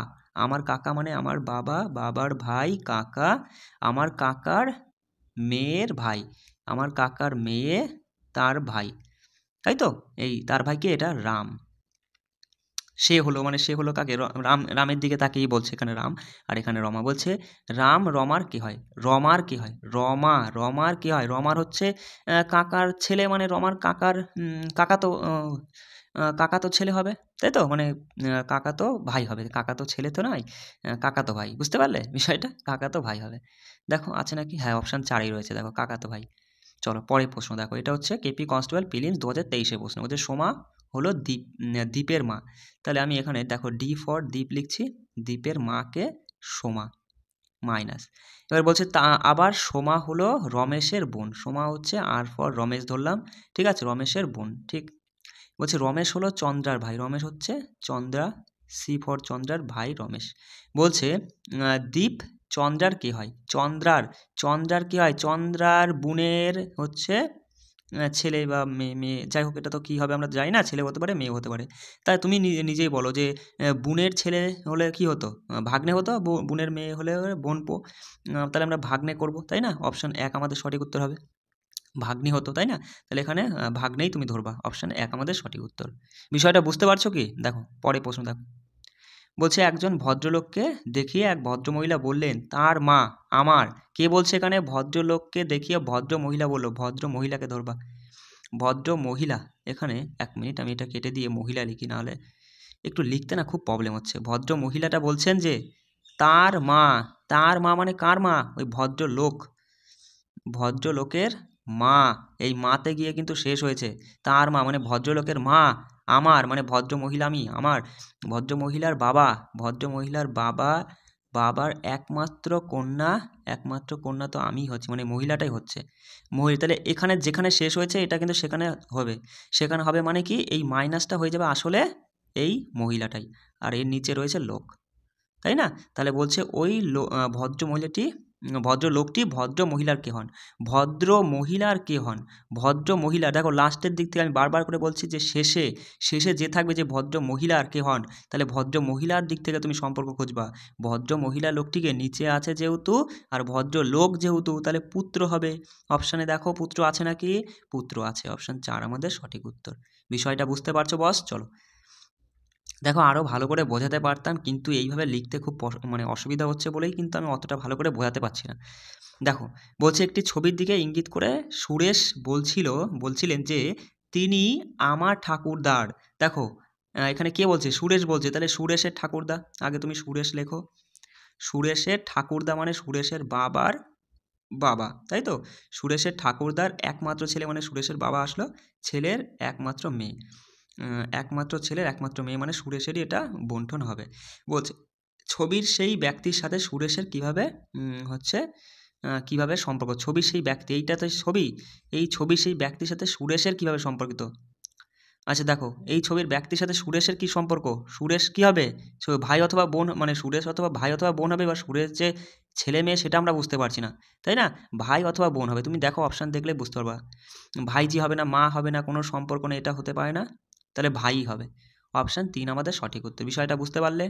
পরে প্রশ্ন দেখো, বলছে গোপাল গোবিন্দ দিকে ইঙ্গিত করে বলল ওনার বাবা, কার বাবা, গোবিন্দ দেখে বলছে, গোবিন্দ, গোবিন্দ, গোবিন্দর বাবা, গোবিন্দর বাবা আমার বাবার, মানে গোপালের, গোপালের বাবার একমাত্র পুত্র। এবার গোপাল যে ছেলে মেয়ে সেটা আমরা জানি না, পুত্র ধরবো, পুত্র, মানে এখানে শেষ হয়েছিল আবার এখানে শেষ হলো, তাই না। এবার এই শেষটা শেষে ধরবা, তাহলে এই প্লাসটা এই প্লাসে হবে, তাহলে তুমি এখানে কি করবা, এখানে গোপাল রাখবা আর উপরে হবে প্লাস চিহ্ন। তাহলে এবার বলছে দেখো গোপাল কিভাবে গোবিন্দের সঙ্গে, এটা তো গোবিন্দ ছিল, গোবিন্দর সঙ্গে গোপালের সম্পর্ক কি, গোবিন্দর সঙ্গে গোপালের সম্পর্ক তুমি যদি এখানে দেখো, এখানে দেখো, এখানে আচ্ছা একমাত্র পুত্র বলেছে, আর যেহেতু এই যে গোবিন্দর বাবা হচ্ছে একজন, এই দুটো তো আমরা এক, এবার এই দুটো যেহেতু এক হয়, এখানে বলছে এর একমাত্র পুত্রই গোপাল, তাই তো, গোপাল যদি একমাত্র পুত্র হয় তাহলে এরা দুজনাই কিন্তু এক, তাহলে গোবিন্দর বাবাই হচ্ছে, তাই না, গোবিন্দর বাবাই হচ্ছে গোপাল। বিষয়টা বুঝতে পারলে, গোবিন্দর বাবাইকে গোপাল, তাহলে তুমি এখানে ধরবা বাবা হবে। আর আমরা এখানে গোবিন্দর বাবা কেন ধরলাম, দেখো পুত্র কিন্তু আছে এখানে, দেখো তুমি শেষের দিক থেকে ধরবা যে গোবিন্দর সঙ্গে গোপাল কিভাবে গোবিন্দর সঙ্গে, তাহলে গোবিন্দর বাবা হচ্ছে গোপাল। বিষয়টা বুঝতে পারলে? তুমি অনেকে ধরো গোপালের সঙ্গে ধরে গিয়ে গোবিন্দ পুত্র করে দেবে, কিন্তু সেক্ষেত্রে সঠিক উত্তর পুত্র হবে না, বাবা হবে। এইগুলো কিন্তু আমি বারবার করে বলছি, এইগুলো কিন্তু খেয়াল রাখবা। পরের প্রশ্নটা দেখো কি বলছে, বলছে জি এর বাবা এক্স এর পুত্র। আচ্ছা, জি এর বাবা, এখানে বাবা বলে প্লাস চিহ্ন দিলাম, সেটা নাকি এক্স এর পুত্র, এক্স এর পুত্র হয়, ঠিক আছে, বেশ ভালো কথা। বলছে পি হলো জি এর কাকা, পি হলো জি এর কাকা যদি হয় তাহলে জি এর বাবার ভাই, তাই তো, তবেই তো জি এর কাকা হবে, এখানে হবে কেন পি হবে এখানে, তাই তো, আর এটা হচ্ছে প্লাস চিহ্ন হবে। এবার বলছে দেখো, বলছে ওয়াই হলো এক্স এর ভাই, ওয়াই এক্স, এই যে একটু কষ্ট করে লেখাটা দেখো, এক্স এর ভাই, ওয়াই হলো এক্স এর ভাই, তাহলে ওয়াইয়ের এখানে প্লাস চিহ্ন। বলছে তাহলে ওয়াই পি এর সাথে কীভাবে সম্পর্কিত, দেখো দেখো ওয়াই পি এর সাথে সম্পর্কিত, দেখো পি এখানে রয়েছে, পি এর ভাই, ভাইয়ের বাবাও যা, তার মানে মানে পি এর বাবাও, পি তার নিজের বাবা আর কি, বুঝতে পারলে, ভাইয়ের বাবাও যা মানে তার বাবা, পি এর বাবা, পি এর বাবার ভাই কী হবে, পি এর কাকা হবে, একদম সিম্পল ব্যাপার। তাহলে এখানে আমাদের সঠিক উত্তর অপশান 2 কাকা হবে, পি এর কাকা। চলো পরের প্রশ্ন দেখো কি বলছে, বলছে রিতার দিকে দেখিয়ে নিখিল বলল আমি ওর মায়ের, আমি ওর মায়ের, কার মায়ের, রিতার দিকে নিখিল বলছে, তার মানে রিতার, এখানে দেখো একটু কষ্ট করে দেখে নাও, রিতার মা, রিতার মায়ের ছেলের, রিতার মায়ের ছেলের একমাত্র ছেলে, ছেলের একমাত্র ছেলেকে তোমার হচ্ছে এই নিখিল, এই হচ্ছে নিখিল, একটু কষ্ট করে লেখাটা দেখো, হ্যাঁ। তাহলে বলছে রিতা নিখিলের, নিখিলের থেকে আমরা ধরবো রিতা নিখিলের কি হয়, নিখিলের কি হবে, নিখিল, এরা দুজনে দেখবে একটা দাগ সিঙ্গেল ভাই বোন হবে হয়তো, তাহলে এখানে তুমি বলবা যে নিখিলের বাবার ভাই অথবা বোন, তাহলে এটা রিতা, রিতা যেহেতু একজন মেয়ে মানুষ হয় পিসিমা হবে, তাই তো, পিসিমা হবে, অথবা যদি রিতা যদি ছেলে হতো তাহলে কি হতো, কাকা হতো, আর কাকা যদি থাকে তাহলে কাকা, পিসি, কাকা যদি না থাকে, যদি পিসি বা পিসিমা থাকে তাহলে সেটা হবে। দেখো অপশান দেখলে কিন্তু তুমি বস একদম সহজেই বলতে পারবে যে পিসিমা হবে, কাকা যেহেতু নেই, ভাগ্নে, বোন, মা, এইসব কিছুই হবে না। বিষয়টা বুঝতে পারলে? অপশান 3 আমাদের সঠিক উত্তর। দেখো এই কটাই প্রশ্ন ছিল, পিভিআরসের এই 15টা প্রশ্নই আমি পেয়েছিলাম। আর হচ্ছে এরপর চলো আর জিকে 5টা প্রশ্ন এবার আমরা একটু আলোচনা করে নিই। তো বন্ধুরা এবার আমরা জিকে থেকে 5টা পিভিআরসিআরসের প্রশ্ন আলোচনা করব। দেখো আমি তোমাদের হচ্ছে 18 সালের প্রশ্নগুলো করাচ্ছি এই কারণে 18 সালেরই প্রায় তোমার হচ্ছে 75টা কি 80টা মতো প্রশ্ন রয়েছে, ঠিক আছে, মানে সেই প্রশ্নগুলোই কিন্তু আমরা দেখেছি যে 19-এ 21-এ 22-এ সেগুলোই কিন্তু রিপিট হয়েছে, বা তার মধ্যে থেকেই কিন্তু রিপিটেড প্রশ্ন এসছে বলে কিন্তু আমি সেগুলো ছেড়ে দিয়েছি। এবার এইগুলো আমার করা রয়েছে, তাই এইগুলো আমি তোমাদের মাঝে দিয়ে দিচ্ছি তাড়াতাড়ি, এগুলো তুমি কিন্তু একটু ভালো করে পড়ে নিবা, ঠিক আছে। আর এখানে দেখো 5টা প্রশ্ন মানে 5টা প্রশ্ন নয়, তুমি তো বুঝতেই পারছো যে 5টা ক্ষুদ্র ক্ষুদ্র টপিক, একটু ভালো করে আমার সঙ্গে পড়ে বুঝে নাও, তারপরে পিডিএফগুলো তুলবা, টেলিগ্রাম থেকে তুলে নিয়ে সেগুলো রিভিশন করে দেবা। দেখো একটা প্রশ্ন ছিল যে সিটি অফ প্যালেস বা প্রাসাদ নগরী বলা হয় কাকে, জানোই কলকাতাকে সিটি অফ প্যালেস বা প্রাসাদ নগরী বলা হয়। মাথায় রাখবে যে ফরাসি লেখক ডোমিনিক ল্যাপিয়ে তার সিটি অফ জয় উপন্যাসে দুর্নীতির বিরুদ্ধে কলকাতার মানুষের সংগ্রামের চিত্র তুলে ধরেছেন। সেই থেকে এই শহরের নাম হয় আনন্দ নগরী বা সিটি অফ প্যালেস বা প্রাসাদ নগরী। মাথায় রাখবে কি বললাম, ফরাসি লেখক ডোমিনিক ল্যাপিয়ে, নামটা মাথায় রাখবে। ফরাসি লেখক ডোমিনিক ল্যাপিয়ে তার সিটি অফ জয় উপন্যাসে দুর্নীতির বিরুদ্ধে কলকাতার মানুষের সংগ্রামের চিত্র তুলে ধরেছেন। সেই থেকে এই শহরের নাম হয় আনন্দ নগরী বা সিটি অফ প্যালেস। চলো পরে পয়েন্ট দেখো, ভারতের রোম বা এশিয়ার রোম বলা হয় কাকে? দিল্লিকে। মাথায় রাখবে দিল্লিকে ভারতের রোম বা এশিয়ার রোম বলা হয়। দিল্লি হচ্ছে যমুনা নদীর তীরে অবস্থিত। মাথায় রাখবে যে ইতালির রোমের ন্যায় ভারতের দিল্লিও একটি প্রাচীন ঐতিহাসিক শহর, তাই দিল্লিকে ভারত তথা এশিয়ার রোম বলা হয়। দেখো দিল্লিতে লালকেল্লা, কুতুব মিনার, লোটাস মন্দির, ইন্ডিয়া গেট প্রভৃতি দর্শনীয় স্থান রয়েছে। এবার এই ইন্ডিয়া গেট থেকে একটা প্রশ্ন তুলে দেয়, এই ইন্ডিয়া গেট মাথায় রাখবা, ইন্ডিয়া গেটের সাথে ফরাসি স্থাপত্য আর্ক ডি ট্রায়াম্ফের যথেষ্ট মিল রয়েছে। ঠিক আছে, ফরাসি স্থাপত্য আর্ক ডি ট্রায়াম্ফের সাথে যথেষ্ট মিল রয়েছে দিল্লির ইন্ডিয়া গেটের। ঠিক আছে, এটাও কিন্তু পরীক্ষায় আসে। আচ্ছা পরে পয়েন্ট দেখো যে ভারতের মশলার বাগান বা ভগবানের নিজের দেশ বলা হয় কেরল বা কেরালাকে। কি বললাম, ভারতের মশলার বাগান বা ভগবানের নিজের দেশ বলা হয় কেরালাকে। মাথায় রাখবে কেরালা রাজ্যের মধ্যে এই তোমার ইদুক্কি আর ওয়ান্নার এই দুটো জেলায় কিন্তু প্রচুর পরিমাণে মশলা উৎপাদন হয়, চাষ হয় আর কি মশলার, বুঝতে পারলে? এই দুটো জেলা কিন্তু গুরুত্বপূর্ণ, ইদুক্কি আর ওয়ার্নার, এই দুই জেলায় কিন্তু কেরালার এই দুই জেলায় প্রচুর পরিমাণে মশলার চাষ হয়। চলে আসি পরের পয়েন্ট দেখো, উদ্যান পালন বা ফুলের চাষের জন্য বিখ্যাত কাশ্মীর। মাথায় রাখবে উদ্যান পালন ও ফুলের চাষের জন্য বিখ্যাত কাশ্মীর। কাশ্মীরকে কেশরের শহর বা ভূস্বর্গ বলা হয়। কাশ্মীরকে কেশরের শহর বা ভূস্বর্গ বলা হয়ে থাকে। পরের পয়েন্ট দেখো কি বলছে যে ভারতের ধানের বাটি বা এশিয়ার ডিমের ঝুড়ি বলা হয় কাকে? অন্ধ্রপ্রদেশকে। মাথায় রাখবা অন্ধ্রপ্রদেশ হলো ভারতের ধানের বাটি বা এশিয়ার ডিমের ঝুড়ি। ভারতের শস্যাগার বা ভারতের রুটির ঝুড়ি বলা হয় কাকে? পাঞ্জাবকে। মাথায় রাখবা পাঞ্জাবকে ভারতের শস্যাগার বা ভারতের রুটির ঝুড়ি বলা হয়।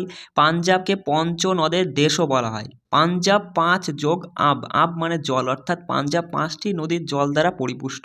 সেই 5টি নদীর নাম মাথায় রাখবে সুতলেজ, রবি, বিয়াস, চেনাব, ঝিলাম। এই 5টি নদী দ্বারা পাঞ্জাব পরিপূর্ণ, সেই জন্যই পাঞ্জাবকে পঞ্চনদের দেশ বলা হয়। আচ্ছা দক্ষিণ ভারতের শস্যাগার বলা হয় কাকে? থাঞ্জাভুরকে। মাথায় রাখবা চোল রাজবংশের সময়কাল থেকেই কিন্তু তামিলনাড়ুর থাঞ্জাভুরের এই নামটা দেওয়া হয়েছে। ঠিক আছে, এই চোল রাজবংশের সময়কাল থেকেই থাঞ্জাভুরকে দক্ষিণ ভারতের শস্যাগার বলা হয়ে থাকে। থাঞ্জাভুরকে তামিলনাড়ুর ভাতের বাটি বলা হয়। মাথায় রাখবা যে তামিলনাড়ুর ভাতের বাটি বলা হয় থাঞ্জাভুরকে। আচ্ছা ভারতের যমজ শহরগুলো দেখে নাও, পরীক্ষা এমন প্রশ্ন আসে যে নিম্নলিখিত কোনটি ভারতের যমজ শহর নয়? দেখো কলকাতা হাওড়া যমজ শহর, দুর্গাপুর আসানসোল যমজ শহর, হায়দ্রাবাদ সেকেন্দ্রাবাদ যমজ শহর, দিল্লি নয়ডাও যমজ শহর, কটক আর ভুবনেশ্বর এগুলো কিন্তু যমজ শহর। এবার এখানে 3টে অপশন দিয়ে দেবে, আর একটা ধরো দিল যে কটক আর উড়িষ্যা বলে দিল, বা তোমাকে বললো কটক জয়পুর, এরা এরকম দিয়ে দিল, সেটা কিন্তু পৃথক হয়ে যাবে, যমজ শহর নয়। বিষয়টা বুঝতে পারছো আমি কি বলতে চাইছি? দেখো পরের পয়েন্ট দেখো, বলছে ভারতের হীরের শহর বলা হয় কাকে? সুরাটকে। মাথায় রাখবা সুরাট কোন নদীর তীরে অবস্থিত? তাপ্তি নদীর তীরে অবস্থিত সুরাট। ভারতের সিলিকন ভ্যালি, ভারতের স্পেস সিটি, ভারতের বিজ্ঞান শহর, ভারতের উদ্যান ও বাগানের শহর বলা হয় বেঙ্গালুরুকে। কি বললাম? ভারতের সিলিকন ভ্যালি, ভারতের স্পেস সিটি বলো, ভারতের বিজ্ঞানের শহর বলো, ভারতের উদ্যান বা বাগানের শহর বলো, বেঙ্গালুরুকে বলা হয়। উৎসবের শহর, মন্দিরের শহর অথবা প্রাচ্যের এথেন্স বলা হয় মাদুরাইকে। মাথায় রাখবে কি বললাম? উৎসবের শহর, মন্দিরের শহর অথবা প্রাচ্যের এথেন্সও যাই বলুক না কেন, এই 3টের মধ্যে যেটাই প্রশ্ন তুলুক না কেন, মাদুরাই সঠিক উত্তর করবে। ঠিক আছে, তারপরে মাথায় রাখবে যে সিল্ক সিটি বলা হয় বিহারের ভাগলপুরকে সিল্ক সিটি বলা হয়ে থাকে। চলো পরের পয়েন্টে দেখো যে এশিয়ার ডেট্রয়েট দক্ষিণ ভারতের প্রবেশদ্বার অথবা ভারতের স্বাস্থ্য রাজধানী অথবা ভারতের ব্যাংকিং মূলধন, যাই বলুক না কেন চেন্নাই হয়ে যাবে সঠিক উত্তর। কি বললাম?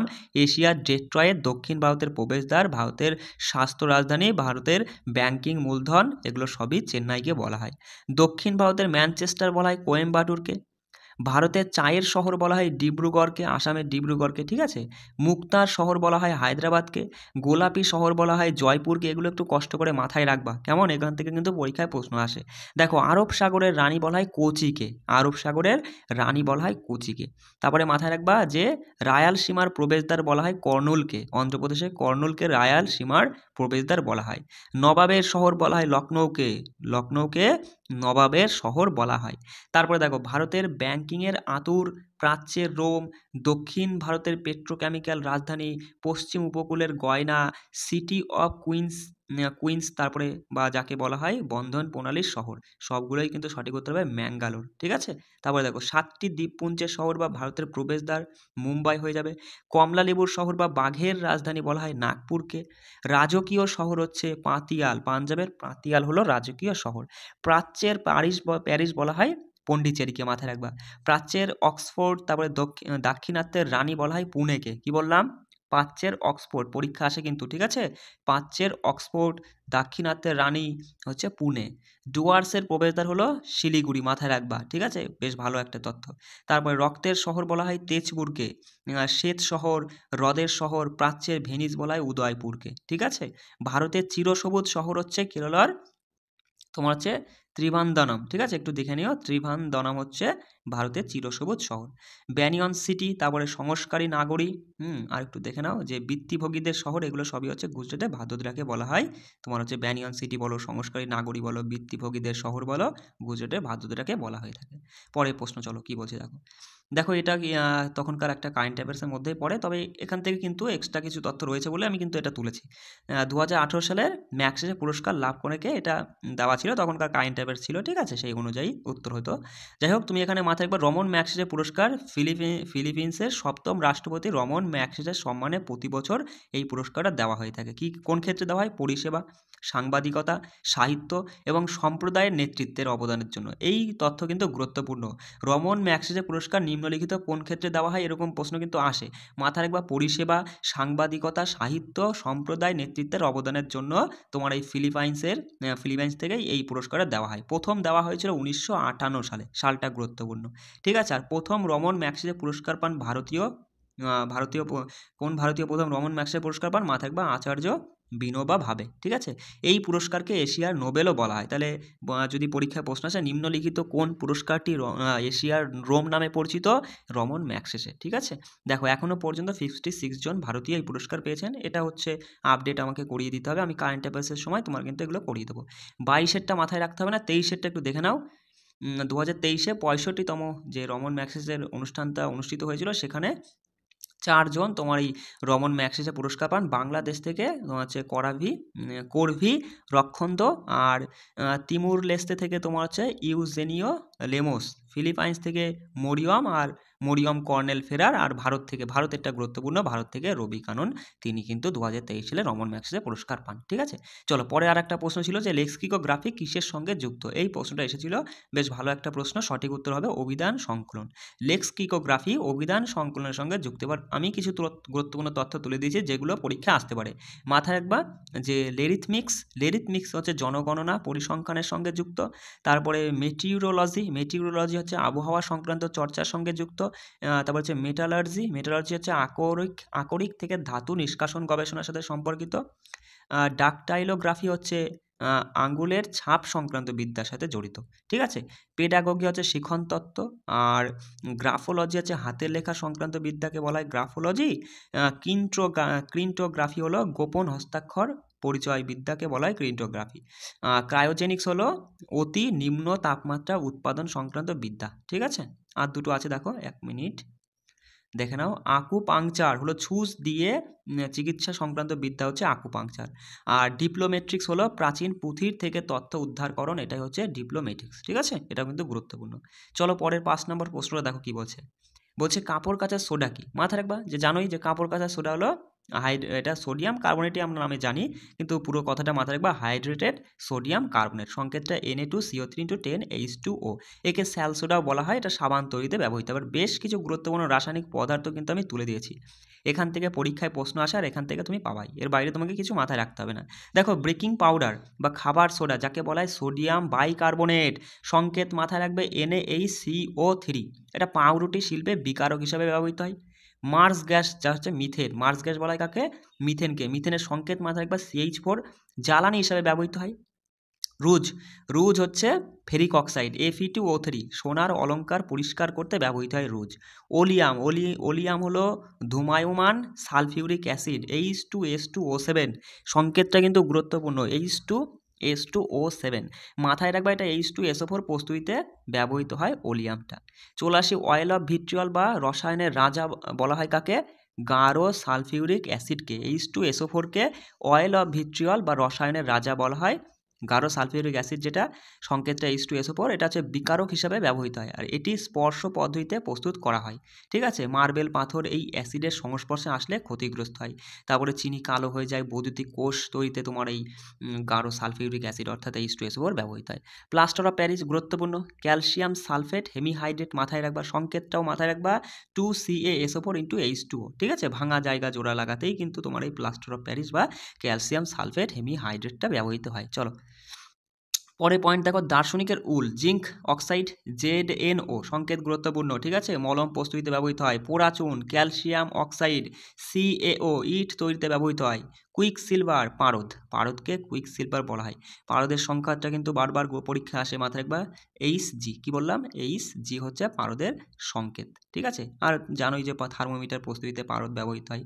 অ্যালাম বা ফিটকিরি বা ফটকিরি যেটা বলা হয়, সেটা হচ্ছে শোধক পটাশিয়াম অ্যালুমিনিয়াম সালফেট। ঠিক আছে, সংকেতটা একটু দেখে নিও, এত বড় সংকেত পরীক্ষায় যদিও আসে না, কিন্তু অবশ্য দিয়েও দিতে পারে যদি বলে যে অ্যালামের সংকেত কি। ঠিক আছে, একটু দেখে নিও, K2SO4, তারপরে হচ্ছে Al2 × SO4 × 3, তারপরে হচ্ছে 24H2O। ঠিক আছে, বোরাক্স, বোরাক্স হচ্ছে সোডিয়াম টেট্রাক্লোরেট ডেকাহাইড্রেট। ঠিক আছে, সংকেতটা একটু দেখো, অ্যান্টিসেপটিক হিসাবে এটি ব্যবহৃত হয়। ব্লিচিং পাউডারটা গুরুত্বপূর্ণ, ক্যালসিয়াম ক্লোরোহাইপোক্লোরাইড। ঠিক আছে, এর সংকেতটা মাথায় রাখবে Ca × OCl × Cl। ঠিক আছে, কীটনাশক ক্লোরোফর্ম প্রস্তুতিতে ব্যবহৃত হয়। বুলো ভিট্রিয়ল, এটাও গুরুত্বপূর্ণ, তুতে, এটা যাকে বলা হয় কপার সালফেট, সংকেতটা খুবই গুরুত্বপূর্ণ, মাথায় রাখবা CuSO4 × 5H2O। ঠিক আছে, কীটনাশক ইলেকট্রোপ্লেটিংয়ের জন্য ব্যবহৃত হয়। কস্টিক সোডা হচ্ছে সোডিয়াম হাইড্রক্সাইড NaOH, এটা হচ্ছে Na2CO3 প্রস্তুতিতে ব্যবহৃত হয়ে থাকে। চলো আর কিছু তত্ত্ব রয়েছে, সেগুলো আমরা দেখে নেব। দেখো অ্যাসপিরিন, অ্যাসপিরিন হচ্ছে অ্যাসিটাইল স্যালিসাইলিক অ্যাসিড। ঠিক আছে, সংকেতটা মাথায় রাখবে, অ্যাসপিরিনের সংকেত গুরুত্বপূর্ণ, C6H4 × COCO CH3 × COOH, মাথার যন্ত্রণা এবং পেশির যন্ত্রণা কমানোর ওষুধ তৈরিতে ব্যবহৃত হয়। শুষ্ক বরফ বলা হয় যেটা কঠিন CO2 অর্থাৎ মানে কঠিন কার্বন ডাইঅক্সাইডকে শুষ্ক বরফ বলা হয়, কোনো বস্তুকে শীতল রাখতে তোমার শুষ্ক বরফ ব্যবহৃত হয়। ঠিক আছে, ফেলোসাফার দেখো পটাশিয়াম অ্যালুমিনিয়াম সিলিকেট, এটা অ্যালুমিনিয়ামের খনিজ হিসাবে ব্যবহৃত হয়। তারপরে দেখো গ্লাবার লবণ, সোডিয়াম সালফেট, গ্লাবার লবণ। ঠিক আছে, গ্লাবার লবণ অর্থাৎ সোডিয়াম সালফেটের সংকেতটা পরীক্ষা আসতে পারে, যে সোডিয়াম সালফেটের সংকেত কি? Na2SO4 × 10H2O, মাথায় রাখবা। জিপসাম বেশ গুরুত্বপূর্ণ, পরীক্ষা আসে। ক্যালসিয়াম সালফেট, মাথায় রাখবা CaSO4 × 2H2O, plaster of Paris তৈরিতে ব্যবহৃত হয়। গ্রিন ভেট্রিয়ল হচ্ছে ফেরাস সালফেট FeSO4 × 7H2। অনেকের কিন্তু এই সংকেতগুলো মাথায় থাকে না, আমি বলবো একটু কষ্ট করে হলেও মাথায় রাখার চেষ্টা করবা। সবগুলো মাথায় রাখতে হবে, আমি যেগুলো গুরুত্বপূর্ণ বলছি সেগুলোই কিন্তু তুমি মাথায় রাখবা। হ্যাঁ, কালি তৈরিতে। তারপরে গান পাউডার দেখো পটাশিয়াম নাইট্রেট সালফার আর চারকোলের মিশ্রণ, তোমার অনুপাতটা, এই অনুপাতটা গুরুত্বপূর্ণ 6:1:1, এই অনুপাতে কিন্তু গান পাউডারের মধ্যে তোমার পটাশিয়াম নাইট্রেট সালফার আর চারকোল মিশ্রিত থাকে। ভারী জল হচ্ছে DTO, ভারী জলের সংকেতটা পরীক্ষা আসে, মাথায় রাখবা। আর ভারী জলের মানে রাসায়নিক নামটা হচ্ছে ডয়টেরিয়াম হাইড্রাইড। ঠিক আছে, এটা হচ্ছে নিউক্লিয়ার রিঅ্যাক্টরে তোমার হচ্ছে নিউট্রনের গতিবেগ কমাতে ব্যবহৃত হয়, এই ব্যবহারটাও কিন্তু গুরুত্বপূর্ণ। Milk of lime calcium hydroxide, মাথায় রাখবা, সংকেতটা একটু দেখে নিও। আর এটা হচ্ছে কি তোমার হচ্ছে মর্টারে ব্যবহৃত হয়। কোয়ার্টার্স দেখো, এটা হচ্ছে বালি, সংকেতটা কিন্তু গুরুত্বপূর্ণ, যে কোয়ার্টার্সের সংকেত কি? এটা হচ্ছে SiO2, এটা কাঁচ প্রস্তুতিতে ব্যবহৃত হয়। ওয়াটার গ্যাস দেখো CaR H2 এর মিশ্রণ, এটা জ্বালানি হিসেবে ব্যবহৃত হয়।